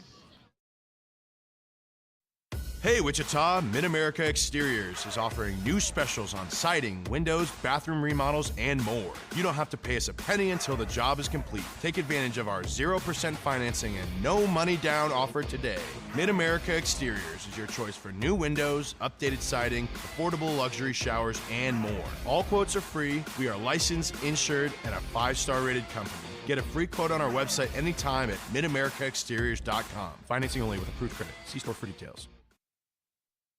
Four Seasons RV in Abilene is your premier destination for the highest quality travel trailers, fifth wheelers, and toy haulers in Kansas. If you travel for sports, tailgates, or like to kick back at the lake, now is the time to check into kansasrv.com for the best selection on closeout deals. ESPN Wichita listeners can save an additional $1,000 by mentioning ESPN. Check out kansasrv.com for the best recreational vehicles. Life's best moments seem to slip by too quickly. The celebrations with loved ones, the simple pleasures and cherished memories. And while you can't make those moments last longer, you can partner with a bank that provides you with reliable, accessible service and useful tools that help you save money as well as time. Because understanding there's nothing more important than your today, that's our tradition. Intrust Bank. Tradition for today. Member FDIC. It's football season, and that means tailgate parties. For over 40 years, Continental Truck Accessories has the accessories your truck wants and needs. Whether it's heading to a tailgate party, your favorite hunting spot, or just hauling your toys. We have the toppers, lids, hard and soft bed covers, bed slides, grill guards, and Nerf bars. Whatever your truck needs. Stop by our showroom at 6701 South Broadway today. Continental Truck Accessories, the exclusive Wichita dealer for guarded spray-on bed liners. Visit our showroom at 6701 South Broadway. Kapaun in front here at Wellington High School. Here in the High School Game of the Week presented by Mid-America Exteriors, your local experts in siding, windows, bathrooms, and more. Kansas proud and a 5-star rated business for over 33 years. Visit MidAmericaExteriors.com today for a free quote. Kapaun leading Wellington 13-7 at the break. Here in the halftime show, we appreciate you for joining us on YouTube, and we want to make sure that you like and subscribe to the YouTube channel. It makes things so much easier for us and allows you to be notified whenever we might do this again, whether that be in basketball season on a random Tuesday. We want to pick up a high school basketball game. Just be sure to like and subscribe to the YouTube channel. We post a lot of our long-form content on here, and more will come the more likes and subscribers we get here on the channel on ESPN Wichita 92.3 FM. Kapaun leading 13-7 at the break. It has been a big first half for the Kapaun Crusaders on fourth down. Other than that, you could pretty much say this has been all Wellington. Wellington has played really tight defense. Wellington has given up 2 scores the entire game. Kapaun scored from 37 yards out on a 4th and 1 in the second quarter on the first play of the second quarter. And then Kapaun scored on a 77-yard touchdown inside of 4 minutes to play in the second quarter on a quarterback sneak on 4th and 1. Wellington has gone scoreless since the first drive. This lethal passing attack that we have seen in so many different games this season has really just developed a bit of the yips here. An inconsistency for the quarterback, Dusty Bannister. He really hasn't gotten into much of a rhythm in the passing game, and I think that most of the credit has to be given to the Kapaun coaching staff. They've done a great job of giving him a lot of blitz pressure looks and different coverages on the back end. And the secondary for Kapaun, after they left a guy wide open on the first touchdown of the ball game, it has been all Crusaders in the back end in this second quarter. Really, since that first drive, there have been no guys really wide open down the field, and it's made life difficult for Dusty Bannister getting from read 1 to read 2 to read 3. He hasn't liked doing that, and by the time he gets to the second or third read, there's pressure in his face, and he's had to put on the hero cape, and it has not worked out well for him so far in this ball game, as Kapaun leads it 13-7 at the break. When we come back, we'll take a look at the halftime stats here. It's the high school game of the week presented by Mid-America Exteriors on ESPN Wichita 92.3 FM. Get your truck game ready this football season with Continental Truck Accessories. For over 40 years, we've offered top-notch accessories for every adventure. Whether it's a tailgate party, hunting trip, or hauling your favorite toys, we've got you covered. We've got toppers, bed covers, grill guards, Nerf bars, and more. Stop by our showroom at 6701 South Broadway, Wichita's exclusive dealer for guarded spray-on liners. Your truck deserves the best. Continental Truck Accessories. Hey Wichita, Mid-America Exteriors is offering new specials on siding, windows, bathroom remodels, and more. You don't have to pay us a penny until the job is complete. Take advantage of our 0% financing and no money down offer today. Mid-America Exteriors is your choice for new windows, updated siding, affordable luxury showers, and more. All quotes are free. We are licensed, insured, and a 5-star rated company. Get a free quote on our website anytime at midamericaexteriors.com. Financing only with approved credit. See store for details. Four Seasons RV in Abilene is your premier destination for the highest quality travel trailers, fifth wheelers, and toy haulers in Kansas. If you travel for sports, tailgates, or like to kick back at the lake, now is the time to check into kansasrv.com for the best selection on closeout deals. ESPN Wichita listeners can save an additional $1,000 by mentioning ESPN. Check out kansasrv.com for the best recreational vehicles. We all want to enjoy the good times, to embrace each day, to savor the memories while they're being created. And even though you can't hit pause on these moments, you can rely on your bank to provide you with solutions that fit into your life's precious moments, so you don't have to skip a beat. Because understanding there's nothing more important than your today, that's our tradition. Intrust Bank. Tradition for today. Member FDIC. It's football season, and that means tailgate parties. For over 40 years, Continental Truck Accessories has the accessories your truck wants and needs. Whether it's heading to a tailgate party, your favorite hunting spot, or just hauling your toys. We have the toppers, lids, hard and soft bed covers, bed slides, grill guards, and Nerf bars. Whatever your truck needs. Stop by our showroom at 6701 South Broadway today. Continental Truck Accessories, the exclusive Wichita dealer for guarded spray-on bed liners. Visit our showroom at 6701 South Broadway. Back here from Wellington High School here for the high school game of the week presented by Mid-America Exteriors, your local experts in siding, windows, bathrooms, and more. Kansas proud and a 5-star rated business for over 33 years. Visit midamericaexteriors.com today for a free quote. Kapaun leads this one 13-7 at the break. Some scores from around the area, around the state.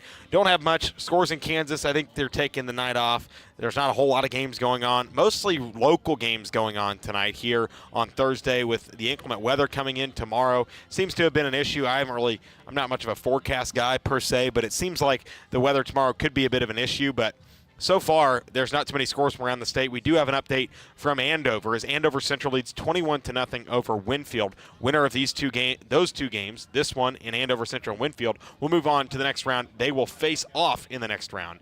And if you're asking yourself, why are we playing this game on YouTube tonight? Well, that is because we plan on having this game on the airwaves tomorrow night when we had a big game between Kansas and North Carolina on the airwaves, and wanting to get you guys some of the best high school football coverage in the state. We wanted to move it to YouTube, and then obviously it felt like a no-brainer to move it to YouTube tonight with just such a big matchup between two really impressive local teams, between Wellington and Kapaun. Haven't had an opportunity to see Wellington yet this season. They have been really, really impressive this evening on the defensive side. Offense has left a little bit to be desired. Taking you through the halftime stats here, thanks to our friend Wes Etheridge for this. For Kapaun, they've attempted just a one pass so far, an incompletion for Dylan Burr. On the running game, Ken Huff, 10 carries for 41 yards. Cal Purvis, 4 for 41 and a score. Jackson Daniel, 1 for 3. Wyatt Sillinger, 4 for 10. That fullback trap play just really not getting much movement for Kapaun so far. Dylan Burr, 4 for 78 and a touchdown. 77 of those 78 yards coming on the one play earlier in the ball game. For Wellington, they've just not gotten into any kind of rhythm in the passing game. 7 of 18 for $123 and a touchdown. A team that likes to throw the football very deep. They have attempted a lot of deep balls. I think that this coaching staff with head coach Jeremiah Meeks and company, I think there's going to be an adjustment to the game plan. Kapaun has made an adjustment for their defensive coaching staff. They have been able to slow down this aerial attack by just saying, hey, we're not going to get beat deep. Maybe we see some more curls, some more crossers, some more inside routes to help expose the middle of that Kapaun defense, because not only are they being able to back up and play deep, they've been able to get pressure on the quarterback Bannister. Now, have they been able to bring him down? That is yet to be seen, but there is still an opportunity for Wellington. If they can continue to push the ball down the field, maybe they get 1 or 2. Who knows how many more points are going to be scored in this ball game between how the two defenses have been playing.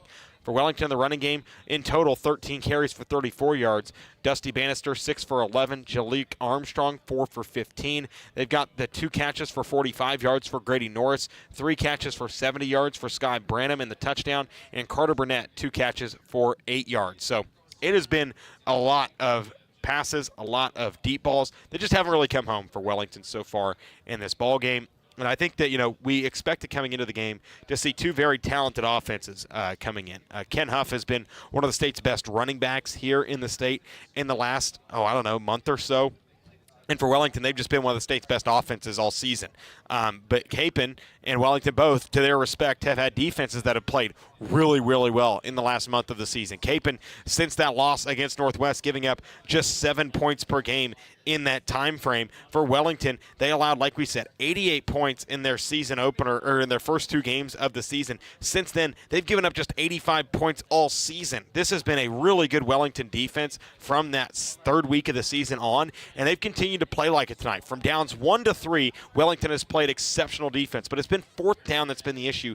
That has been every single score for Kapaun tonight has been on the 4th down conversion plays, and so far it has been all Kapaun defensively here since that first touchdown drive for Wellington, as they lead it 13-7 at the break. When we come back, we'll give you some keys to the second half and much more. Here it's the High School Game of the Week on ESPN Wichita 92.3 FM. Get your truck game ready this football season with Continental Truck Accessories. For over 40 years, we've offered top-notch accessories for every adventure. Whether it's a tailgate party, hunting trip, or hauling your favorite toys, we've got you covered. We've got toppers, bed covers, grill guards, Nerf bars, and more. Stop by our showroom at 6701 South Broadway, Wichita's exclusive dealer for guarded spray-on liners. Your truck deserves the best. Continental Truck Accessories. Hey Wichita, Mid-America Exteriors is offering new specials on siding, windows, bathroom remodels, and more. You don't have to pay us a penny until the job is complete. Take advantage of our 0% financing and no money down offer today. Mid-America Exteriors is your choice for new windows, updated siding, affordable luxury showers, and more. All quotes are free. We are licensed, insured, and a 5-star rated company. Get a free quote on our website anytime at midamericaexteriors.com. Financing only with approved credit. See store for details. Four Seasons RV in Abilene is your premier destination for the highest quality travel trailers, fifth wheelers, and toy haulers in Kansas. If you travel for sports, tailgates, or like to kick back at the lake, now is the time to check into kansasrv.com for the best selection on closeout deals. ESPN Wichita listeners can save an additional $1,000 by mentioning ESPN. Check out kansasrv.com for the best recreational vehicles. Life's best moments seem to slip by too quickly. The celebrations with loved ones, the simple pleasures and cherished memories. And while you can't make those moments last longer, you can partner with a bank that provides you with reliable, accessible service and useful tools that help you save money as well as time. Because understanding there's nothing more important than your today, that's our tradition. Intrust Bank. Tradition for today. Member FDIC. It's football season, and that means tailgate parties. For over 40 years, Continental Truck Accessories has the accessories your truck wants and needs. Whether it's heading to a tailgate party, your favorite hunting spot, or just hauling your toys. We have the toppers, lids, hard and soft bed covers, bed slides, grill guards, and Nerf bars. Whatever your truck needs. Stop by our showroom at 6701 South Broadway today. Continental Truck Accessories, the exclusive Wichita dealer for guarded spray-on bed liners. Visit our showroom at 6701 South Broadway. Hey Wichita, Mid-America Exteriors is offering new specials on siding, windows, bathroom remodels, and more. You don't have to pay us a penny until the job is complete. Take advantage of our 0% financing and no money down offer today. Mid-America Exteriors is your choice for new windows, updated siding, affordable luxury showers, and more. All quotes are free. We are licensed, insured, and a 5-star rated company. Get a free quote on our website anytime at midamericaexteriors.com. Financing only with approved credit. See store for details. Four Seasons RV in Abilene is your premier destination for the highest quality travel trailers, fifth wheelers, and toy haulers in Kansas. If you travel for sports, tailgates, or like to kick back at the lake, now is the time to check into kansasrv.com for the best selection on closeout deals. ESPN Wichita listeners can save an additional $1,000 by mentioning ESPN. Check out kansasrv.com for the best recreational vehicles. We all want to enjoy the good times, to embrace each day, to savor the memories while they're being created. And even though you can't hit pause on these moments, you can rely on your bank to provide you with solutions that fit into your life's precious moments, so you don't have to skip a beat. Because understanding there's nothing more important than your today, that's our tradition. Intrust Bank. Tradition for today. Member FDIC. About to start second half coverage here in the high school game of the week, presented to you by Mid-America Exteriors, your local experts in siding, windows, bathrooms, and more. Kansas proud and a 5-star rated business for over 33 years. Visit midamericaexteriors.com today for a free quote.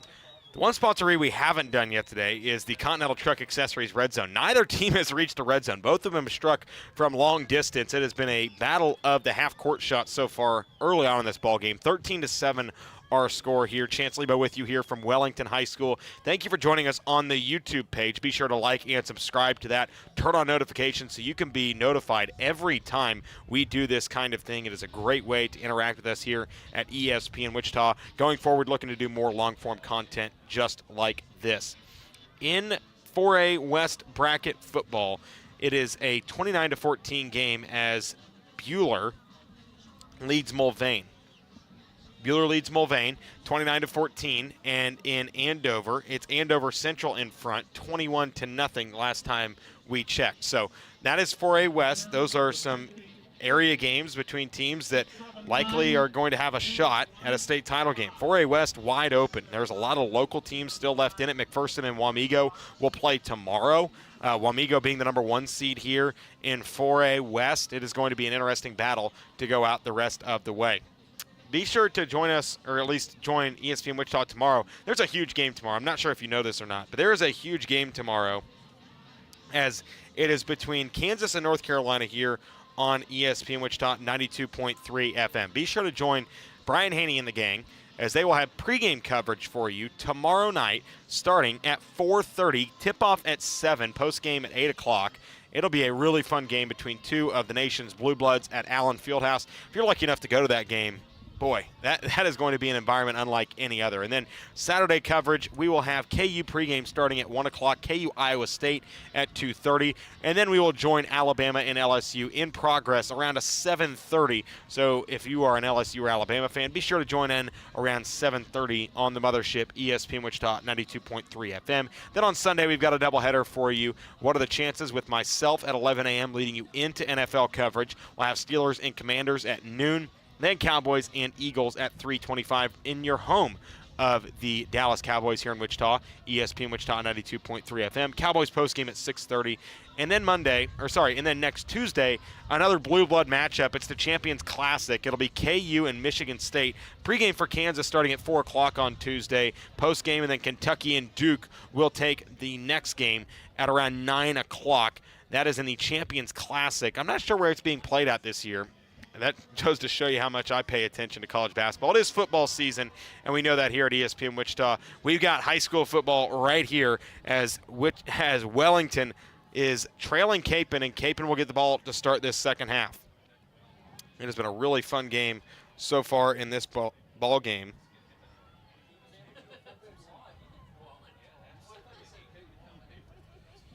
Be sure to like and subscribe to the YouTube channel.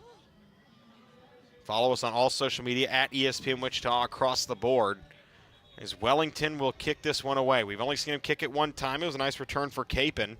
Jude Porter and Noah Schreck will head back to return, as well as Jackson Daniel. Porter will be on the near side, Schreck on the far, and Daniel will be the deep man. In kickoff duty, it's Fisher Elder. The Elder brothers, one of them the punter, one of them the kicker. Actually, I believe this is Milo Elder to kick this one off. Either way, it's an Elder giving kickoff duty,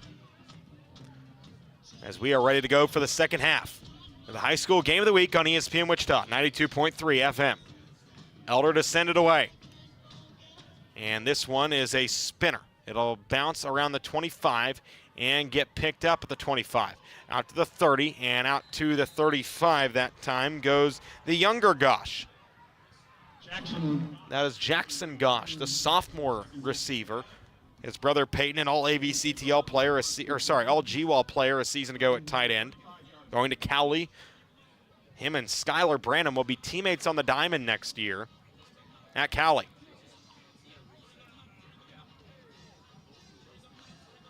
As it'll be first down and 10 for Kapaun at their own 35. Some of the best field position for the Crusaders so far this evening. Burr snaps it. They'll get it to Huff, going off the left side, and Huff will be down right at the line of scrimmage. Not much going that time for Ken Huff, and this is a running game that has used the big play to their advantage. Down-to-down basis, the success rate has not been there, but the explosive plays have. Second down and 10. We'll see what Kapaun has in store in this second half. Twin tight ends, two backs in the eye. Play fake. Burr wants to throw, looking at the flat, and it is incomplete, looking for Wyatt Sullinger. A little bit wide of the numbers, looking for Wyatt Sullinger, and incomplete. Dylan Burr is over in his two passing attempts. And now it's 3rd and 10, not where Kapaun wanted to be, and we'll see what kind of pressure Wellington might dial up here. 3rd down and 10, and we have seen them struggle on money downs this evening. Kapaun converting a pair of 4th downs for touchdowns, and now they'll come out a little bit unorthodox formation in the gun with two backs next to Burr as they'll fake it. Now slant route, looking for Daniel, passes caught at the 40, and it's going to be down 5 yards shy of first down yardage. Jackson Daniel, and a nice tackle out wide made by Wyatt Dickey.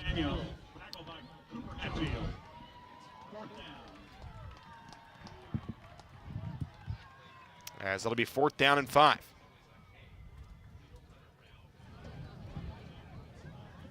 it'll be Caden Cornwell in punt formation. Skylar Branham is the deep man. 3 defenders in front of Cornwell. He will send this one away, and it is a high kick. Branham, fair catch called for at the 32. Or sorry, at the 27. And that will be where the Wellington offense will take over. This will be their first drive of the second half. Kapaun's first drive goes 1 minute 14 seconds and nowhere.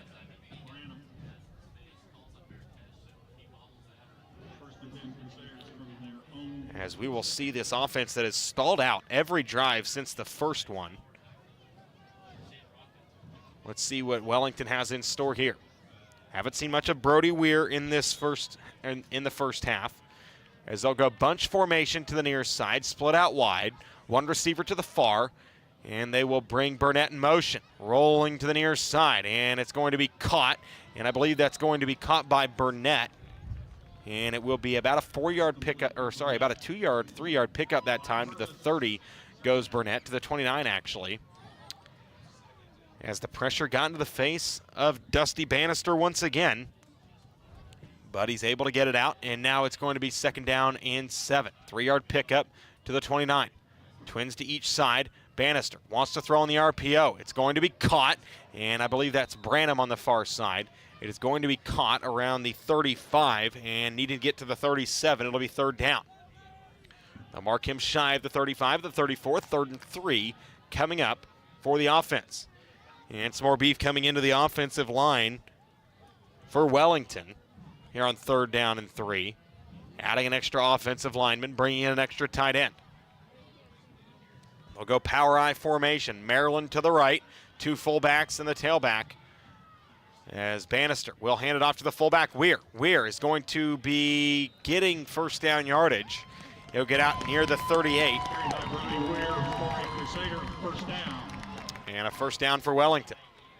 Carried that time by Brody Weir. He's done more in the running game than he has in the receiving game. And he does quite a bit in the running game for him this year. He's kind of their wildcat quarterback, fullback kind of player. He's got just as many rushing touchdowns as anybody else on the team does this year. As they'll line up in the pistol set, trips to the far side with an H-back to the near side. As they'll hand off, this is Armstrong. Jalik Armstrong to the 40, and down right there, pushing the pile ahead to the 40. 2-yard pickup that time for Armstrong, who had a quiet first half in the running game, was a target in the passing game multiple times, but just never got open. And it's going to be 2nd down and about 7 coming up after the 3-yard pickup.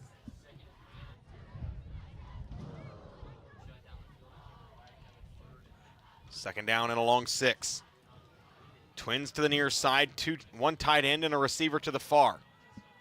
Armstrong the back with Bannister in the gun. 2nd down, Bannister wants to throw, looking near side. Winds up, takes a shot on the crosser. It is hauled in on the dive. Burnett on the dive at the 30. What a strike from Bannister to Burnett, and a 1st down for Wellington. That time Bannister had to wind it up and get it out on the crossing pattern. The defender slipped, and then having the ability to dive out, the 6'4" Carter Burnett with the grab. It's 1st down and 10 for Wellington. Trips to the near side with an H-back. 1 receiver to the far. Armstrong winds up to the left of Bannister. They'll roll to the near side. Bannister getting outside the tackle box. Wants to throw, taking a shot downfield, and it's incomplete. Owen Young breaking it up, and he has had an excellent second half. Or actually, from the second quarter on, Owen Young, you could argue that he has been the best player on this Kapaun defense. And the sprint out game for Dylan Bannister in this offense has really not gotten much of a rhythm. Pressure being provided. Kyle Kia is one of the best, if not the best, defensive player on this Kapaun team. He just continues to provide pressure as both teams making some subs here on 2nd and 10. 2 tight ends line up in the shotgun formation, both of them as H-backs to the right, with Armstrong to the right. As they will run it, and a flag is going to be down. And we'll get the ruling from the official. Offense will get called for the false start, that time going against Ethan Brungart, the right tackle for Wellington, as they'll be backed up to 2nd and 15. And more than anything in that first half, penalties were an issue for Wellington. Penalties and just the inability to throw the football accurately was an issue for Wellington, as they were backed up on 2nd down and 10, 2nd down and 15s, 2nd down and longs. As now it is 2nd and 15. Ace formation, 2 tight ends, 1 back. 2nd and 15, Bannister wants to throw, 4-man rush for Kapaun, getting the ball out and caught around the 29-yard line. Brody Weir on the catch, and he tucks down and makes it 3rd down and 9, a pickup of 7 on the play. And it'll be 3rd down and 8. Brody Weir getting his fingerprints on this football game, as they will run a play in as Armstrong checks out. And maybe we see, what are we going to see here from Wellington? Empty set, 2 tight ends, 2 receivers to the far side, 1 to the near is Burnett. They'll bring a man in motion. It'll be Norris. He'll line up to the left now, and they'll swing it out to him out of the backfield, and Norris unable to bring it in. That biscuit had a little bit too much butter on it. It's going to be incomplete. As pressure came quickly, they lined Norris up in the backfield, and they wanted him on somewhat of a wheel or a flat route. Bannister had pressure in his face, had to get the ball out quick, and now we will see what their decision is here on 4th down, and this could be a big one. 4th down and 8. As they call this 10 personnel. 1 back, 0 tight ends. Armstrong is the back, but he's lined up at receiver. He's a Swiss Army knife. They run quads to the near side, ball in the far hash. 4th down and 8. Bannister in the gun. Wants to throw. 3-man rush for Kapaun. It almost gets there. Bannister evades, running around in circles. Bannister looking for help. Wants to take a shot. Heads to the sideline. He's brought down by Kyle Kia, and it looked like they brought him down by the horse collar, and there is going to be no flag, as it is going to be a conversion stop. Kyle Kia makes the play. That is the guy you want in QB spy right there if you are Kapaun. He was, and it's going to be a stop for the Crusaders. And Wellington continues to have empty possessions, as it's going to be 1st down and 10 for the Crusaders of Kapaun. We don't have the numbers in front of us, but I'd love to look at the 3rd down, money down numbers for Wellington. It has just been an issue for them. And now Kapaun has the football with 6:45 to play in the 3rd quarter. They'll hand off coming near side. It's Huff. Runs into his own man, and he's going to be taken down around the 27-yard line. That time running into his blocker, Nick Ancio. Credit him for the tackle that time. It's going to be about a yard pickup that time. 6.5 to play in the 3rd quarter. 2nd and 9. Kapaun leading Wellington 13-7. It's the high school game of the week presented by Mid-America Exteriors. Pistol set, as they'll run option coming near side. Burke cuts back against the grain to the 30 and swung down around the 30 and piled up on at the 31. They've run that option play out of the pistol a couple of times. Kapaun really doesn't hide what they do out of different personnels. If they're in gun, they like to run it out wide, or they like to throw it. If they are in pistol, they like to run the option. If they're in the eye, they like to run power. There really is a lot of tells in this Kapaun offense, and when you do it so well, those tells really don't matter. 3rd down and 6. Ball at the 31. Burr in the eye. 2 tight ends. Hard count. And now they'll look to the sideline. Play clock winding inside of 10 seconds now. 5.5 to play in the 3rd quarter. Down to 6. Down to 5. Burr's got to get it off. 3. Burr under center. Will take the snap. Toss sweep going far side. It's Schreck. He puts the shoulder down. He will not get back to the line of scrimmage. It is going to be a gain of 1 on the play. Noah Schreck brought in that time for toss play purposes and unable to hold much on the edge.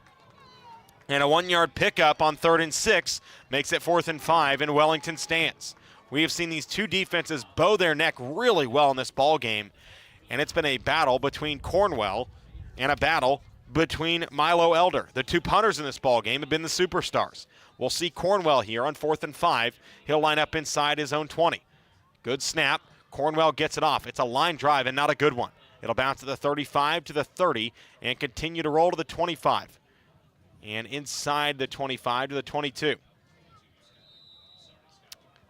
As Skylar Branham let that one roll, and it's going to be 1st down for Wellington. It's the high school game of the week presented by Mid-America Exteriors, your local experts in siding, windows, bathrooms, and more. Kansas proud and a 5-star rated business for over 33 years. Visit MidAmericaExteriors.com today for a free quote. What does Wellington do here on this drive? Who do they get the ball to? Who do they focus on? That is the question, as we have seen a very quiet game from Carter Burnett. Coming back after being suspended for last week's game. Twins to the far side, lone receiver to the near. Meeks to the left, this is Armstrong to the left, as they'll snap it and they'll pitch it on the runaround. This is Branham getting a block to the 30-25 and escorted out of bounds for about a 3-yard pickup. Branham's so dangerous with the ball in his hands. They tried to as much as they can. He had the first touchdown of the game for Wellington. And now it'll be 2nd down and 7 with 4:10 and winding to play in the third quarter. Kapaun leading Wellington 13-7. Twin receivers to the near side, a tight end and a receiver to the far. They'll bring another man in motion. This is Burnett. They'll toss it to him. Burnett trying to get the edge, now cuts back. Now goes outside, lowers his shoulder. And he is going to get back to the line of scrimmage if he's lucky. It's going to be 3rd down and 6. And just give credit to these Kapaun linebackers. Kyle Kia, Austin Howard. We've even seen in there a couple of times for Kapaun, Will Stulsatz, who has been making really good plays on those top sweep plays. And now we see a little bit more speed personnel, as it'll be 3rd down and 6 coming up for Wellington. Condensed formation, 2 receivers to each side. Armstrong the back to the left of the quarterback. A flag comes in on the snap, as Bannister looking to throw, will throw to the sideline, and it is going to be incomplete, and that is going to be intentional grounding. Did not get to the line of scrimmage, did not get out of bounds, and I'm not sure he was out of the tackle box. There are 2 flags in the play, and you have to assume both of them are on Wellington. One came in on the snap, constituting a potential illegal formation.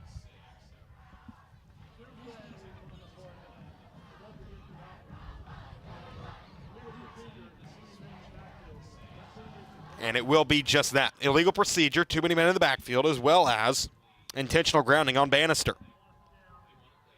As it'll be 4th down and forever now. As it has been a story of this second period of football that we've seen. Man, this is just bad football being played by Wellington, as now they have it. 4th down and a mile from their own 8. Punt formation as Elder will line up in his end zone. Schreck lining up around his 45, around the Wellington 45. This is a high spinner. Schreck will field at the 45, and he will call for a fair catch, and they're going to call a flag on Armstrong.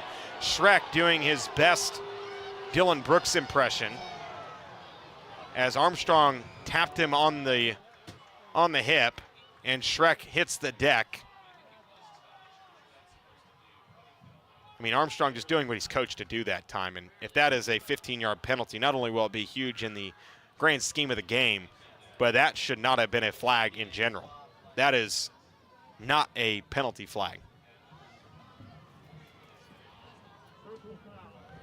And it will be a personal foul, and that is going to be 15 more.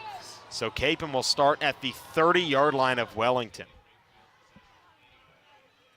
And for a reference, Wellington needed to get to the 32-yard line for a 1st down, as that will be where Kapaun starts out with the football.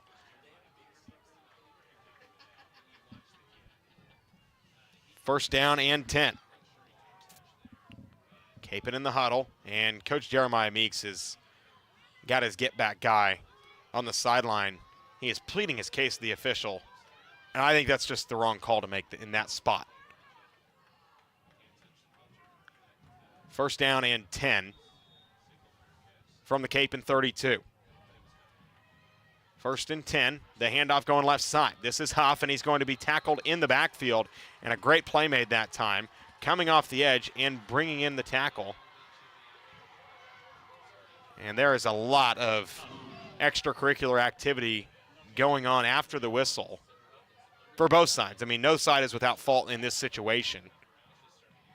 A penalty flag on both teams would be enough to get it stopped. As Kapaun will line up now in the double I. They'll run it left side, and Huff slips in the backfield, and he is not going to get back to the line of scrimmage. That time, the Turf Monster is going to be credited with a TFL as he loses about 2 on the play. 3rd down and 11 coming up for Kapaun, and not where they saw this drive going. Ethan DuPont is their kicker. Caden Cornwell comes in for long duty. He's 4 of 4 on field goals this season. 43 of 46 on extra points. I think this one's out of his range. 3rd and 11. As they will fake it. Now rolling. Burr wants to throw. Now looking downfield. Got a man, and it is, I believe it's going to be incomplete. Intended target that time was Patrick Dempsey, and he would have been well short in the first place. And regardless, it's going to be 4th down. It'll be 4th down and 11 for Kapaun at their own 33. Or sorry, at the Wellington 33. This will be a 50-yard field goal from Caden Cornwell from here. He's already missed an extra point. And for Kapaun, what do you have to lose here? This is an excellent position to be in if you're Coach Weston Schartz, because you pretty much lost 10 yards of field position if you were to turn it over on downs here.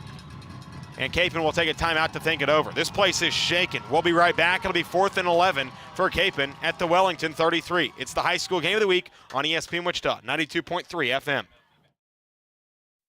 Hey Wichita, Mid-America Exteriors is offering new specials on siding, windows, bathroom remodels, and more. You don't have to pay us a penny until the job is complete. Take advantage of our 0% financing and no money down offer today.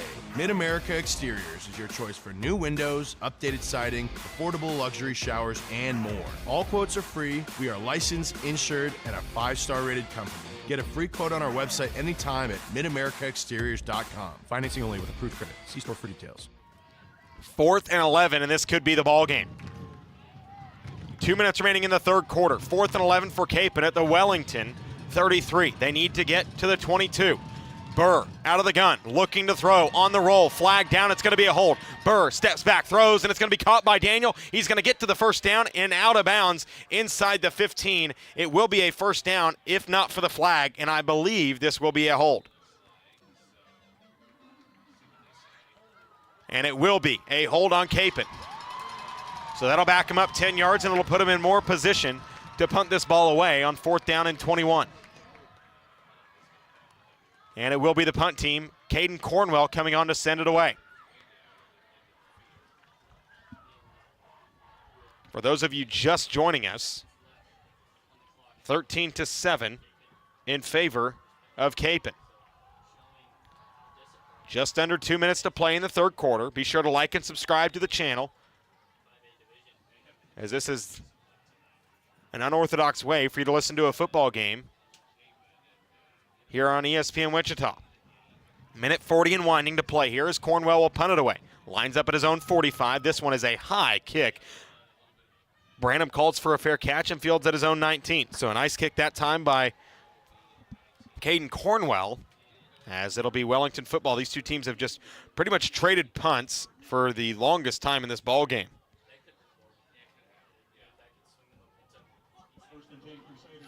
As it'll be 1st down and 10. Wellington has not thrown the ball with much efficiency so far this evening, as they'll be backed up inside their own 20 with a minute and a half to play in the 3rd quarter. 13-7, the Kapaun lead.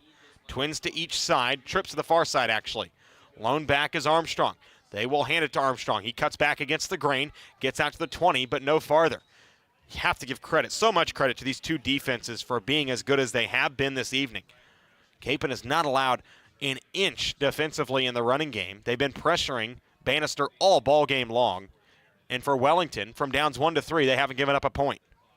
2nd and 9, ball at the 20 of Kapaun for Wellington offensively. Trips to the near side, ball on the far hash. Armstrong the back to the left of Bannister. Rolling to the near side is Bannister. Throwing across the middle. One-hand catch by Burnett. He is past the 30 and taken down at the 32-yard line. And a flag is going to come in. It is going to be downfield. I'm not sure if a lineman was downfield or if there was a hold of sorts, but it will be a 1st down if it stands. Wellington acting like it is going to go against Kapaun. And we'll see the official come to the near sideline. Wellington saying they want to decline it. And they're going to call a pass interference. Wellington declines it. They will have first down yardage regardless. It'll be first down for the Crusaders inside a minute to play in the third quarter. We have seen Wellington struggle to throw the football with much efficiency, but here in this third quarter, they're starting to find a rhythm in the short game. Carter Burnett getting 2 catches here in the third quarter has been a factor. Twins to each side, all split out wide. Bannister wants to throw. This is a shot play. Down the field, got a man, and it is incomplete, and a flag is going to come in. Intended on the far side that time for Sky Branham, and we'll see what the flag is on. It's going to be pass interference, but I'm not sure who it's going to be on. Both sides have an argument. Skylar Branham, the intended target on the far side. It's going to be a flag on Skylar Branham, and that sends the local fans into a frenzy. Is that time, I mean, that was just a ill-advised throw in the first place by Dusty Bannister. Skylar Branham, the intended target deep, and that time getting a little bit too handsy deep, as it's going to be first down and long now. Man, this has just been a second half filled with mistakes for Wellington. First and 25 now. So all the yards they gained, not only on the pass interference call on the defense, it's all nullified as it's first and 25. Bannister in the gun will keep, and he will be brought down in the backfield. Cal Purvis bursting through the A-gap, taking him down at the 11-yard line. This offensive line is leaking right now. Second down and 29. Second down and 30, I beg your pardon, coming up, and that could be the final play of the third quarter. As Bannister getting the call in from the sideline, 10 seconds and winding to play in the third quarter. They'll empty it out, now down to 5 seconds. And Bannister and Meeks is wanting him to get the snap off, and they will not. Jeremiah Meeks, the head coach of Wellington, is furious on the sideline, and he is going to be difficult to contain as his team has not played a clean 3 quarters of football. They trail 13-7. They'll have second and 30 coming up inside their own 10 when we come back. It's the high school game of the week on ESPN Wichita, 92.3 FM. We all want to enjoy the good times, to embrace each day, to savor the memories while they're being created. And even though you can't hit pause on these moments, you can rely on your bank to provide you with solutions that fit into your life's precious moments, so you don't have to skip a beat. Because understanding there's nothing more important than your today, that's our tradition. InTrust Bank. Tradition for today. Member FDIC. Get your truck game ready this football season with Continental Truck Accessories. For over 40 years, we've offered top-notch accessories for every adventure. Whether it's a tailgate party, hunting trip, or hauling your favorite toys, we've got you covered. We've got toppers, bed covers, grill guards, Nerf bars, and more. Stop by our showroom at 6701 South Broadway, Wichita's exclusive dealer for guarded spray-on liners. Your truck deserves the best. Continental Truck Accessories. Back here from Wellington, 13-7. Kapaun leads it. The last score of this ball game coming in the second quarter on a 77-yard QB sneak. Who knew that could have been the difference? As we are ready to start this fourth quarter of action between Kapaun and Wellington. Second and 30 coming up here for Wellington. An offensive pass interference backed them up a ton. Now they empty it out here on second and 30, needing to get to the 43-yard line. Backed up inside their own 15. Now shot play over the middle, and it's incomplete. Intended that time for the running back, Jalik Armstrong, the target, and he dropped it. Dropped it at the 30. It would have been a big pickup. Instead, it's going to be third down and 30, trailing by 6 inside of 12 minutes remaining in this ball game. We appreciate you for joining us here on the YouTube channel. Do not forget to like and subscribe to the page. Third down and 30 for Wellington. Ball at their own 13, need to get to the 43.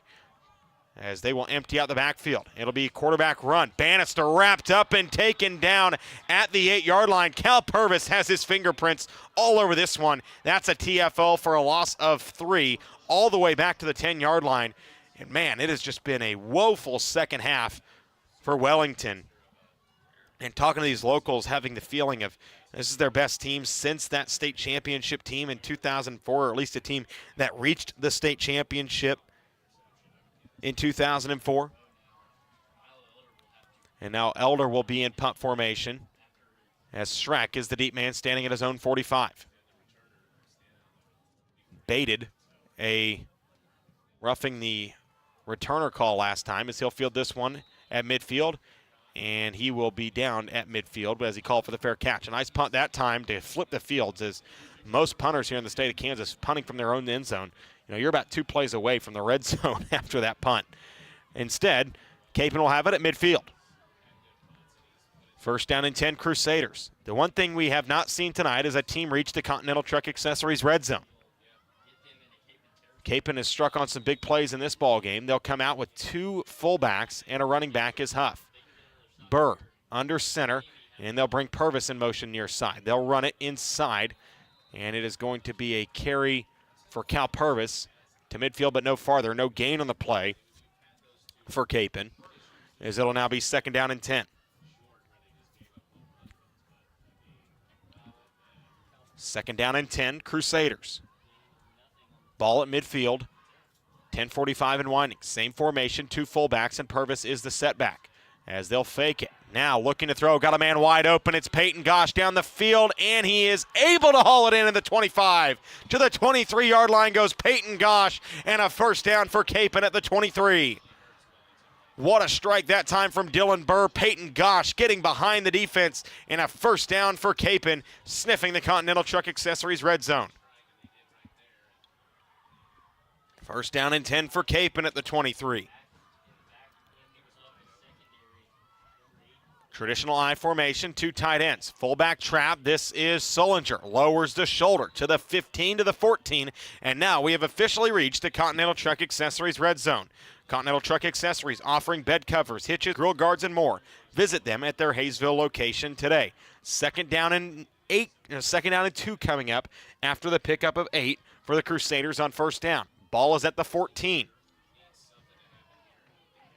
Same formation, 2 tight ends, receiver split to the far side. They'll hand it off inside. Cal Purvis inside the 10, and goal to go coming up for the Crusaders after a nice pickup that time to the 9-yard line for Cal Purvis.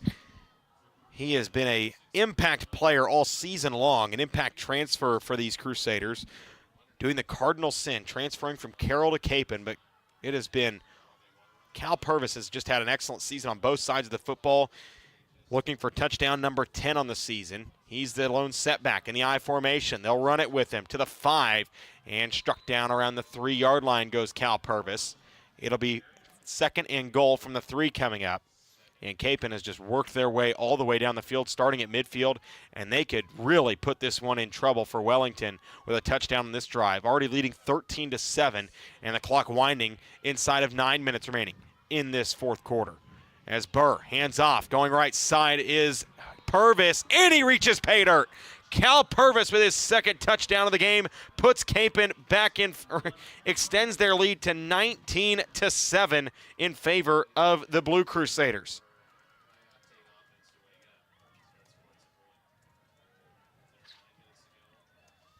As we will see a 2-point conversion try here from Kapaun.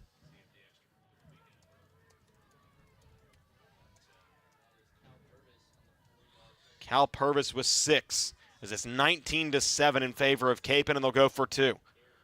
What do they have in their bag of tricks, or do they just keep it simple and hand it off to Cal Purvis once again? They will bring Jackson Daniel in tight. Now they'll jet sweep motion it to him. Going far side, Daniel is going to be just a yard short, and the 2-point conversion fails as Kapaun extends their lead to 19-7. It'll be more high school game of the week action when we come back here on the high school game of the week on ESPN Wichita, 92.3 FM. Four Seasons RV in Abilene is your premier destination for the highest quality travel trailers, fifth wheelers, and toy haulers in Kansas. If you travel for sports, tailgates, or like to kick back at the lake, now is the time to check into kansasrv.com for the best selection on closeout deals. ESPN Wichita listeners can save an additional $1,000 by mentioning ESPN. Check out kansasrv.com for the best recreational vehicles. Back here from Wellington High School, it's the high school game of the week presented to you by Mid-America Exteriors, your local experts in siding, windows, bathrooms, and more. Kansas proud and a 5-star rated business for over 33 years. Visit MidAmericaExteriors.com today for a free quote. Chance Lebo here with you from Wellington High School. Thank you to all of you tuning in on the YouTube page. Last time we checked, Andover Central in control of their game against Winfield. Winner of this game, the winner of that game will move on to the next round of the postseason. The loser will have their season end in the second round of postseason action. I want to remind you to like and subscribe to the ESPN Wichita channel here on YouTube. As Caden Cornwell will send this one away, Sky Branham and Grady Norris are the return men. Cornwell lines up.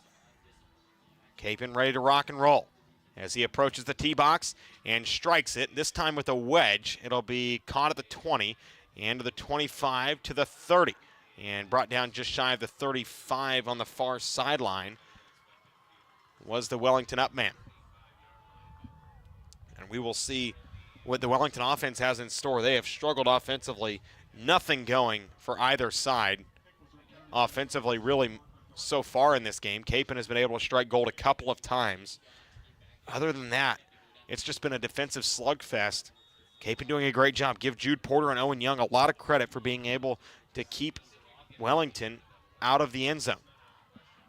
First and 10 from the Wellington 35. Crusaders have it, looking to throw. Bannister, sideline. Pass is hauled in on the sideline. That is Sky Branham at the 47, and nearing first down yardage, or getting the first down yardage, nearing midfield is Sky Branham.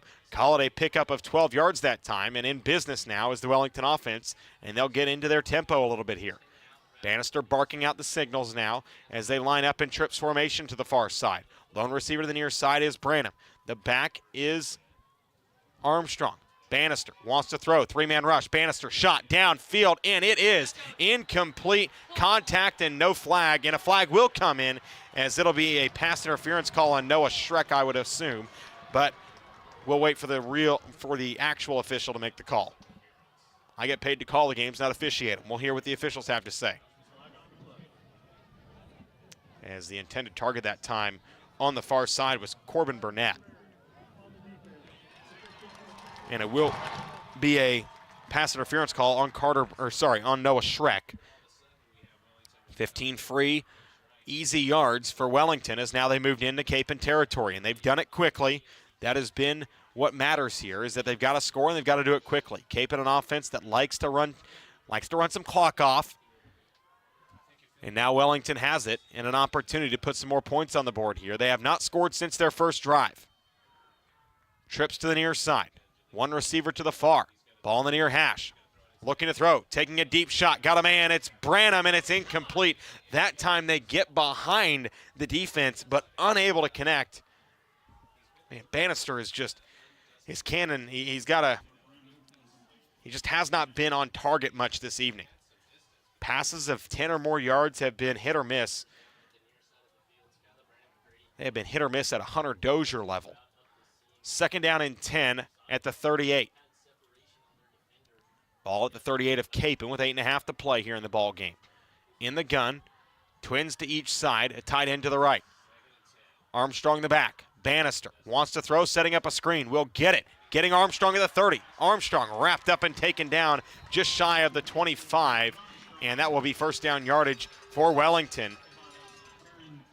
And that might be the play that puts them in a rhythm offensively, because they have really not blocked well up front, and getting on a quick route to your running back is kind of the recipe against the blitz.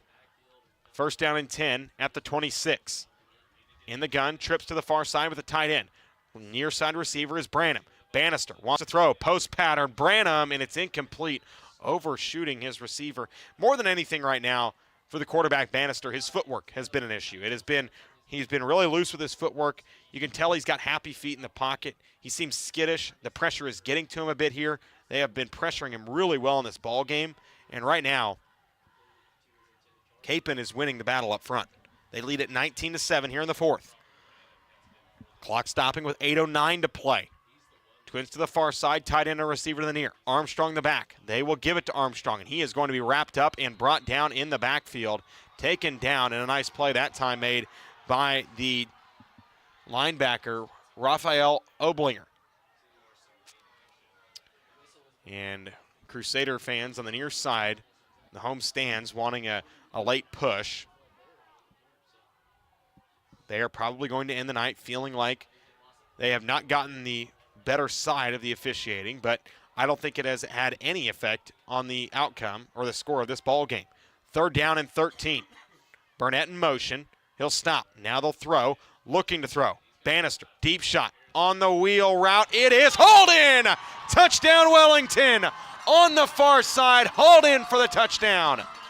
Caught that time by Grady Norris. He set the school record with 310 and 4 tutties last week, and that's a big-time catch in the end zone, and Wellington needed that one. Grady Norris from 29 yards out. Touchdown for Wellington. It is 19-13, and they got it quickly. Extra point team on. Sky Branham will do the kicking.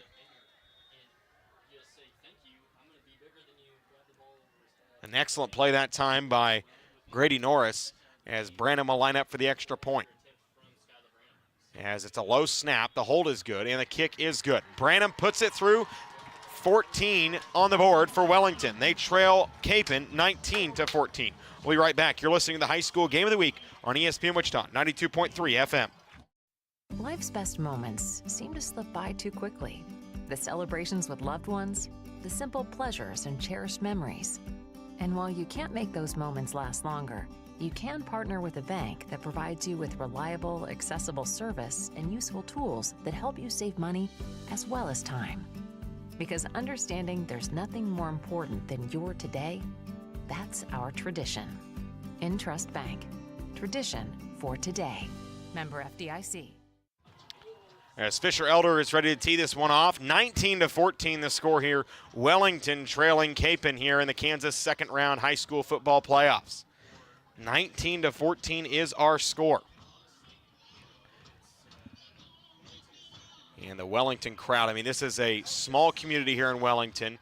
Has that hometown vibe that you can feel the energy here. It's a packed house here for Wellington on a Thursday night. This is a Wellington program that has not reached a state title since 2004. They believe this is their best team since then. As Fisher Elder will send this one away. And it rolled off the tee, and the wind has been a bit of an issue. Right as he was about to swing it, the wind decided to Charlie Brown him. And they're going to reset the kickoff as Elder, at least he was able to kick it, as they will re-kick it. 19-14 the lead here in the high school game of the week, presented by Mid-America Exteriors. Your local experts in siding, windows, bathrooms, and more. Kansas proud and a 5-star rated business for over 33 years. Visit MidAmericaExteriors.com today for a free quote. 7:25 to play in the fourth quarter. Elder to kick. Daniel back deep, as well as Jude Porter and Noah Schreck. Schreck on the near side, Porter on the far. Elder approaches, and this is a line drive knuckler. Fielded by Daniel, slipped through his hands at the 13. He's going to retreat to the 11. Daniel out near the 20, and will be brought down just shy of the 20. Jackson Daniel, that ball bounced right through his hands, and thank goodness for his sake, he was able to reel it back in, and he will be brought down to the 21, and Kapaun will start their offensive drive there. 7:20 to play here. Kapaun leading 19-14 in the fourth quarter. Winner moves on to face either Andover Central or Winfield, and it's looking a lot like Andover Central. I formation. One receiver to the far side. Two tight ends. They will run option, and Dylan Burr is going to be tripped, I believe, in the backfield. Well, I believe they were trying to run an option to the far side, and that time he slips in the backfield, and he's going to lose a yard or two. All the way back to the 19 he'll go. And now it'll be second down and 12 for Kapaun. Not the situation at all that they wanted to be in. A team that likes to stay ahead of the chain. Success rate, 5 yards on first and second down, converting on third down. And they have it now second and 12. As they will hand off, counter going right side. This is Schreck on the carry to the 20 and stood up at the 20. He might get to the 21-yard line. Noah Schreck on the carry that time. He has been the back late in this ball game. Have not seen much of Ken Huff. And now it's 3rd down and 10. And it's not very often you feel a crowd get into it here in high school football. This is a Wellington community that wants playoff football. They've got it. 3rd and 10 Crusaders at their own 21. Burr, play fake, wants to throw, looking deep, got a man open. Gosh, had a man trip, and it is going to be incomplete. Dropped by the corner that time. Peyton Gosh had his man. Peyton Gosh was open, similar to the pass we saw earlier, as in coverage that time on the deep ball. I believe it was Axel Norris. But man, wide open that time was Peyton Gosh early on that play. The safety tripped over his own feet on the route, but pressure got there on Burr, was unable to see the man, finally does see him, throws up a prayer, but on the move, underthrows him, and unable to make the play that time was Norris. And we'll see the Wellington offense again. Skylar Branham lining up at midfield, Cornwell lining up around his 5. He'll get the snap and send this one away. An early fair catch call for Branham, and he'll field around his own 47. And we'll see Wellington here. Field goal is not in the cards. They need a touchdown inside of 6 minutes. 6 minutes exactly remaining here in this ball game. Wellington trailing Kapaun, the Crusader Bowl. 19-14, Wellington has it. 19-14, ball is at the 48 of Wellington. Trips to the far side, lone receiver to the near side is Branham. Armstrong the back to the right of Bannister in the gun. Bannister wants to throw, looking, pressure, evades, steps up, now steps back, looking to throw, and he will throw this one incomplete to the sideline. No intended target that time. A 9-second play that time, incomplete for Bannister. That time Kapaun rushed just 4, and one of them came on late. It was Kyle Kia, unable to get any kind of pressure. They have been getting pressure through the interior offensive line this evening, but so far has not really been Wellington's night up front. As they'll run same formation, trip to the far, ball in the near hash.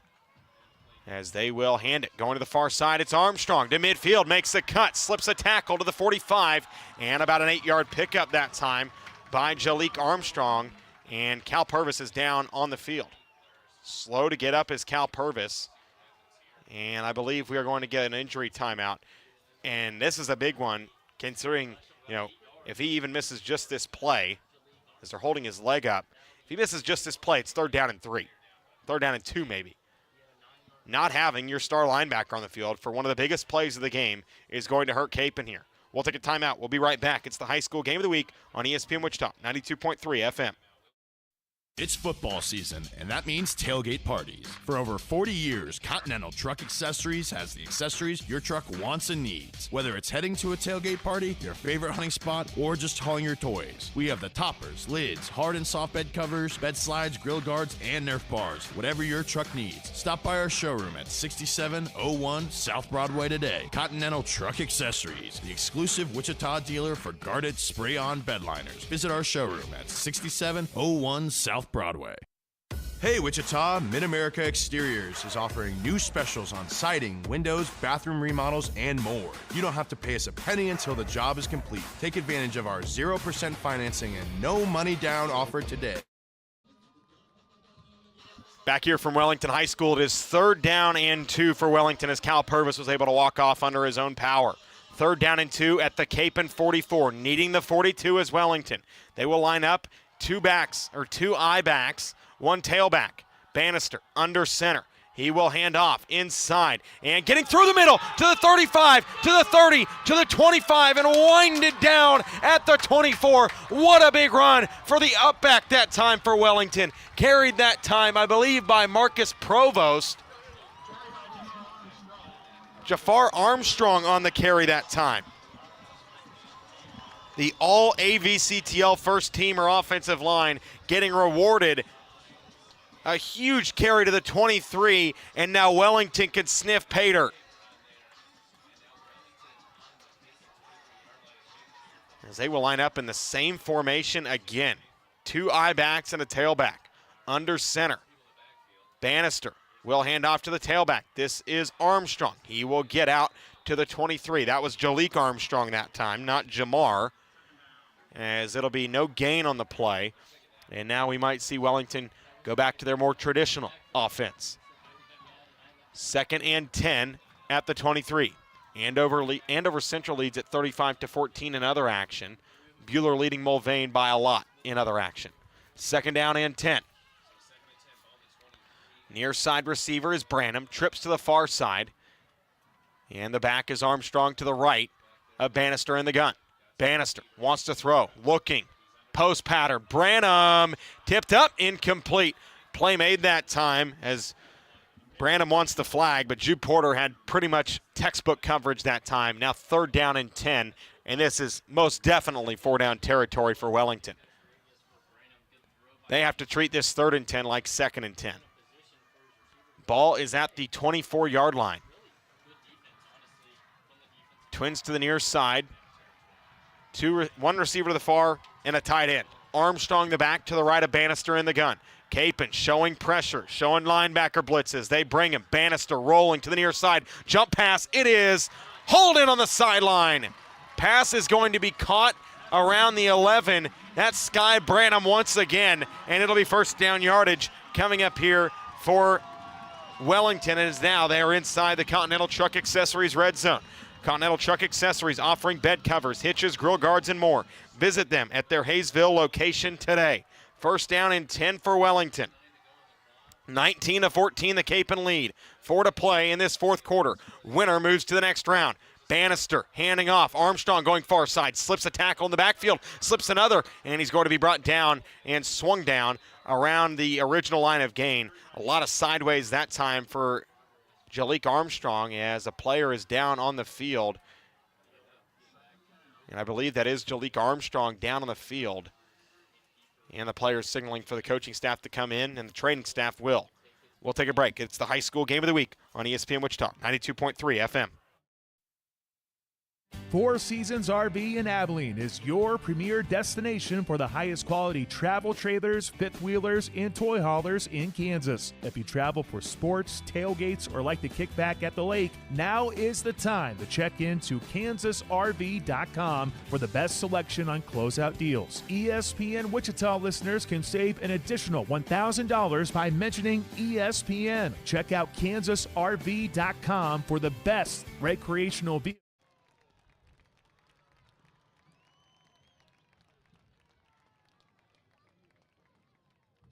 As Jalik Armstrong is going to head to the sideline after the injury. 3:49 to play between Kapaun and Wellington.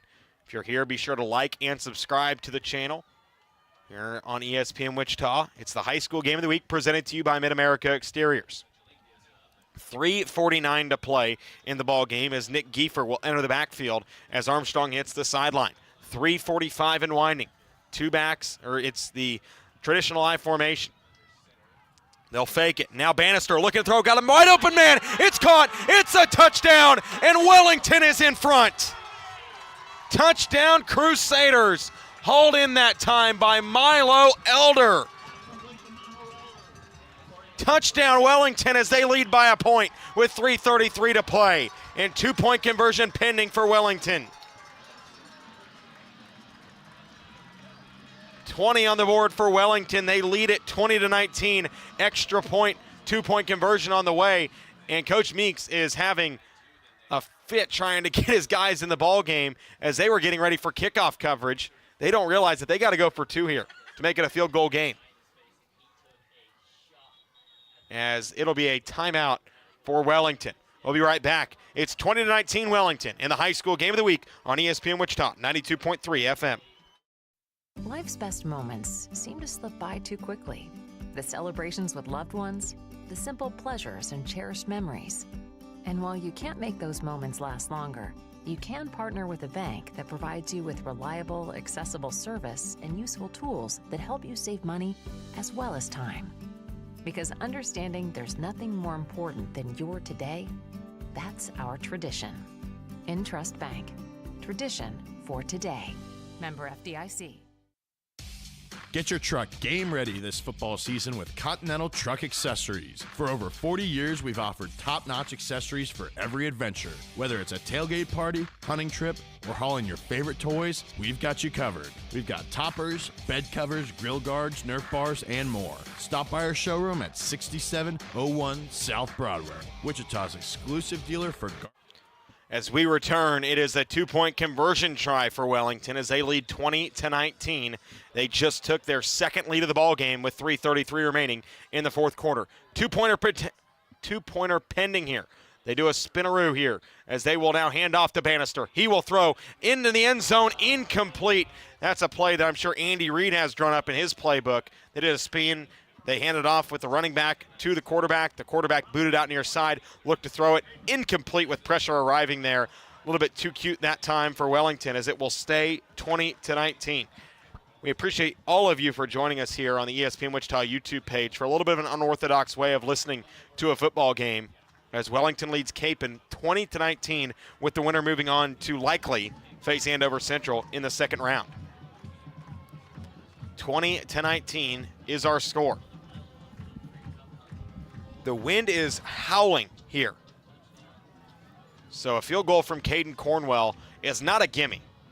3:33 to play as we have seen the passing game for Kapaun get some guys open, but it has not amounted to much. Just the one completion to Peyton Gosh in this ball game. Other than that, Dylan Burr has been a little bit erratic as Elder will send this one away. And this one will be fielded by, or Daniel will actually let it bounce, and it's going to go out of bounds at the 5. So a penalty flag will come in, and Kapaun will start with great field position at the 35. You have to wonder, what is the range for Caden Cornwell? He's got a big leg. He missed an extra point earlier, which is why we have a 20-19 ball game. Now, the kick was not necessarily his fault. The snap was not good. Or actually, it was Burr who missed the kick. Cornwell was the holder and was unable to haul it in. As we will see what Kapaun has dialed up now. They'll run a shotgun formation here. 2 receivers to the far side, a tight end and a receiver to the near. As Burr looking to throw, wanting the out route. Pass is caught. Gosh turns upfield and gets to the 40 and marked out of bounds. And the clock will stop, a 7-yard pickup. And this is 2-minute drill. This is why you work on 2-minute drill. At the end of practice on Thursdays, most teams will just run 2-minute drill. Either whether it be on air, on the JV, what have you. But this is what you run it for. Needing to get 65 yards for a chance at Andover Central. 3:28 to play with the clock stopping as Gosh got out of bounds. As now they're under center in the I formation. Lone receiver near side is Daniel. As they'll snap it, they'll give it to the fullback. This is Solinger as he will be stalled just shy of the 45. And it'll be 3rd down and 2 with the clock winding to 3:20. As you hear the bells, it is 3rd down here at Wellington. 3rd down and short. As they will run quarterback sneak, it's Burr on the carry. He scored on it earlier, but he'll just get 1st down yardage here. Just a 1st down for Dylan Burr on the sneak that time. They'll advance him all the way to the 48-yard line of Kapaun, and now the clock will wind shortly at 3:05. Now they get some more traditional personnel in. They've got Preston Hamilton in the game. They've got Jackson Gosh in the ball game. Jackson Daniels split out wide to the far side. 11 personnel, something we rarely see from Kapaun. A lot of 22, but now 11 personnel.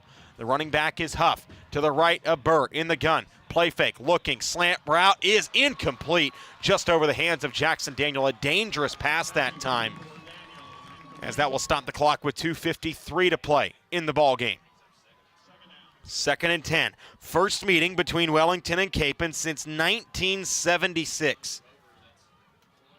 Wellington searching for their first state title game appearance since 04. 2nd and 10. Ball at the Kapaun 48. Burr wants to throw. Taking a shot, getting it outside to Gosh. Past midfield, Gosh going to scoot out of bounds just shy of the 40, and a big thump on the sideline that time. Big hit by Parker Thornton is going to escort him, and it will be a 1st down for the Crusaders all the way to the 41 of Wellington. And now the heavy personnel comes in. A fullback and another tight end.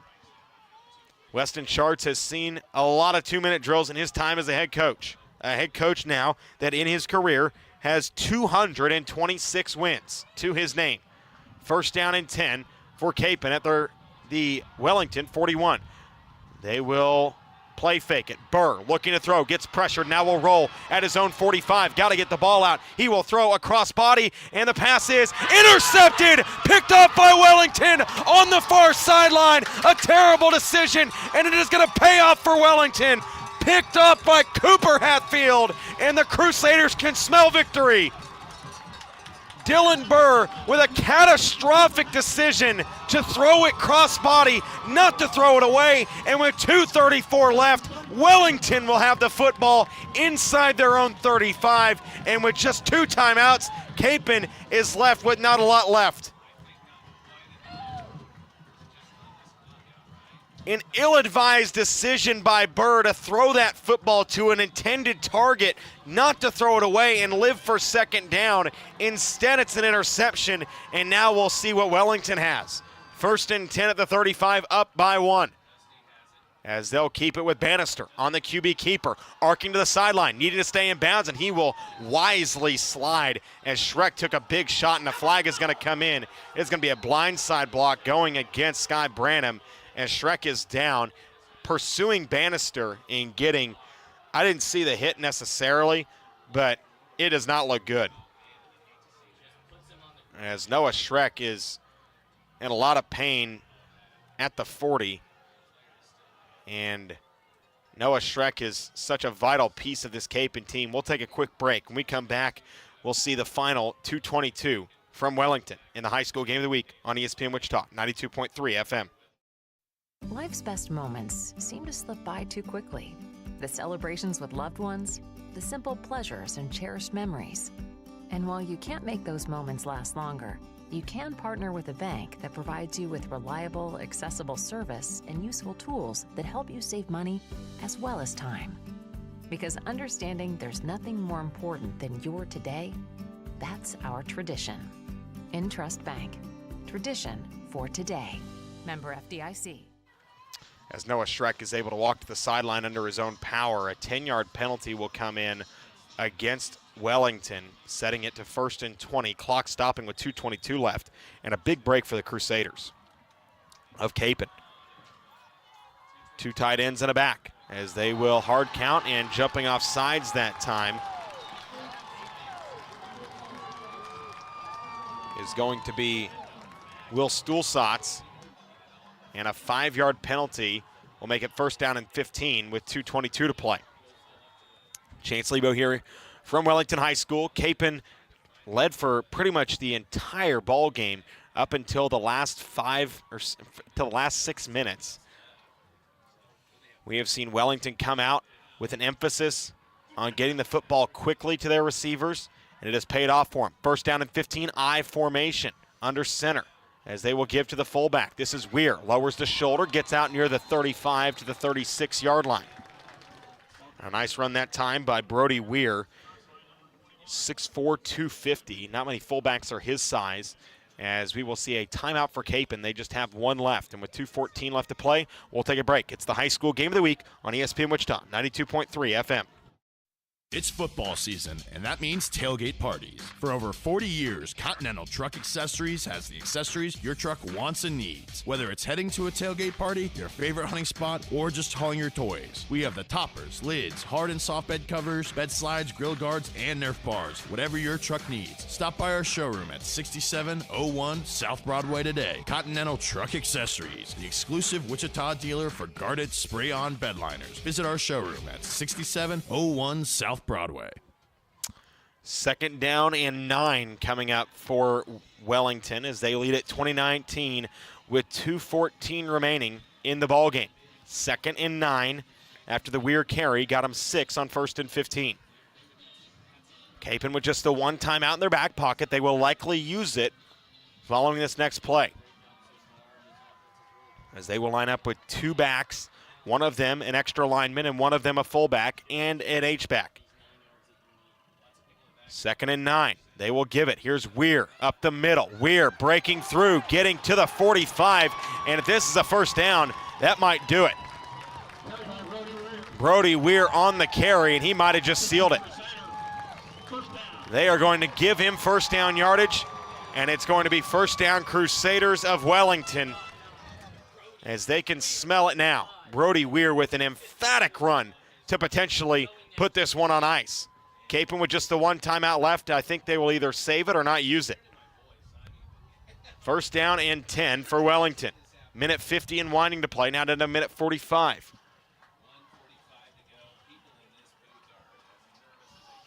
As it will come out, same formation, double tight, Maryland I. Under center is Bannister. Play clock down to 2. And a timeout for Wellington, I believe. They were not going to get the snap off, as they will call a timeout now. And when we come back, it'll be first down and 10 for Wellington, looking to put this one away. Minute and a half to play in the fourth quarter. Wellington leading 20-19 in the high school game of the week on ESPN Wichita, 92.3 FM.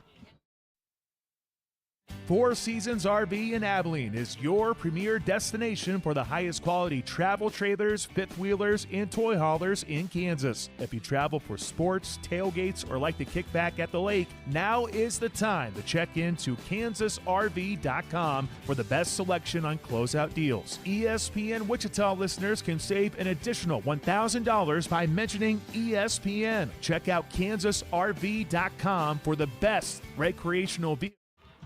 First down and 10, Wellington. Minute and a half to play. They have just used their second timeout. So each team's with one timeout left remaining. 20-19 is the Wellington lead. As it looks like they are going to come out in a victory formation. Kapaun with just the one timeout left. And if Dusty Bannister can run around for a while, this will likely do it. Bannister in the pistol, and he will take a knee. And I don't think that head coach Weston Schartz is going to use his final timeout. With this win, Wellington will move on to the next round. This is a monumental win for Wellington, as Kapaun will call their final timeout. Minute 20 left to play here, as Wellington fans can feel it, and what a win it will be for Wellington. They start out their season 0-2 to two of the toughest teams in the state of Kansas, Collegiate and Andale, and both games were close. 22-19 at Collegiate in the opener, and then 56-48. I don't think anybody's going to come that close to Andale at any level this season. Wellington played them about as close as you can get them. This is probably their first real test since the Andale game. Haven't played any teams ranked in the media rankings. They played a Winfield team that played tonight and fell to Andover Central. But this was a huge litmus test for the strength of this Wellington program against Kapaun, a team that was in the 5A state finals a season ago. As they break the huddle and will come out for 2nd and 13. And Bannister looking to the sideline for some advice here. And he will get the snap, and he will take a knee with a minute 16 remaining. And if my math serves me right, if they time this correctly, that will be all she wrote. Got to take one more knee inside of 40 seconds left. But for Wellington, what a monumental win it will be. And I think for Kapaun, at the end of the day, this was an excellent season for the program. You go 5-1 in conference play, end up being 2nd in the conference, with their only loss being to Northwest, who is going to make a deep postseason run in 6A, as they line up in victory formation yet again. As Bannister will take the snap, and he will take a knee, as that will do it. What a win for Wellington, as Coach Jeremiah Meeks in a huddle with his coaching staff. Wow, what a win for Wellington. Trailing 19-7 in the fourth quarter, coming back to beat Kapaun 20-19. Wellington will move on to face Andover Central in the next round of postseason play. What a win for Jeremiah Meeks in this senior class that has seen so much. Last season falling in the sectional round to Wamego, a team that would go on to be in the sub-state round, the state semifinals. And for Kapaun, they end at 7-3, and a great win for Wellington. Two incredible seasons for two programs that are quite, you could argue, are on the rise here in the state of Kansas. What a impressive win. for Wellington. I am almost left speechless. This was a Wellington team that could not move the football in the third quarter, in the second quarter even. And they come back and win it, 20-19, stalling a running game for Kapaun.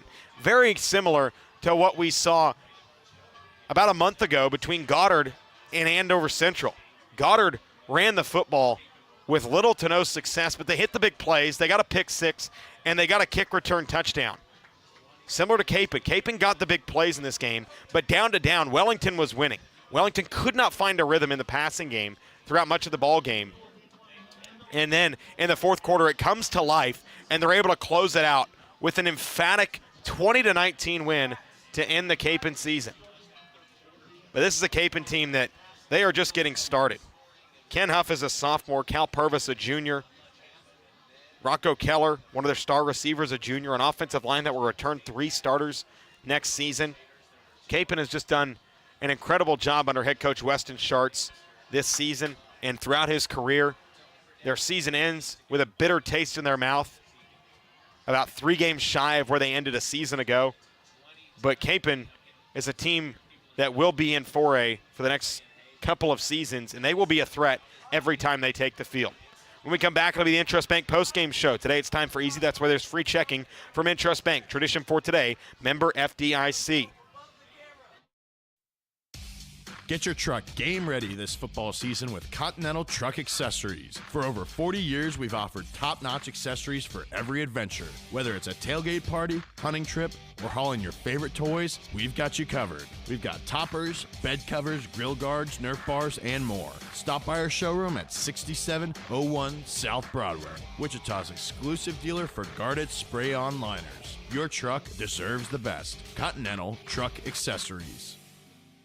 Life's best moments seem to slip by too quickly. The celebrations with loved ones, the simple pleasures and cherished memories. And while you can't make those moments last longer, you can partner with a bank that provides you with reliable, accessible service and useful tools that help you save money as well as time.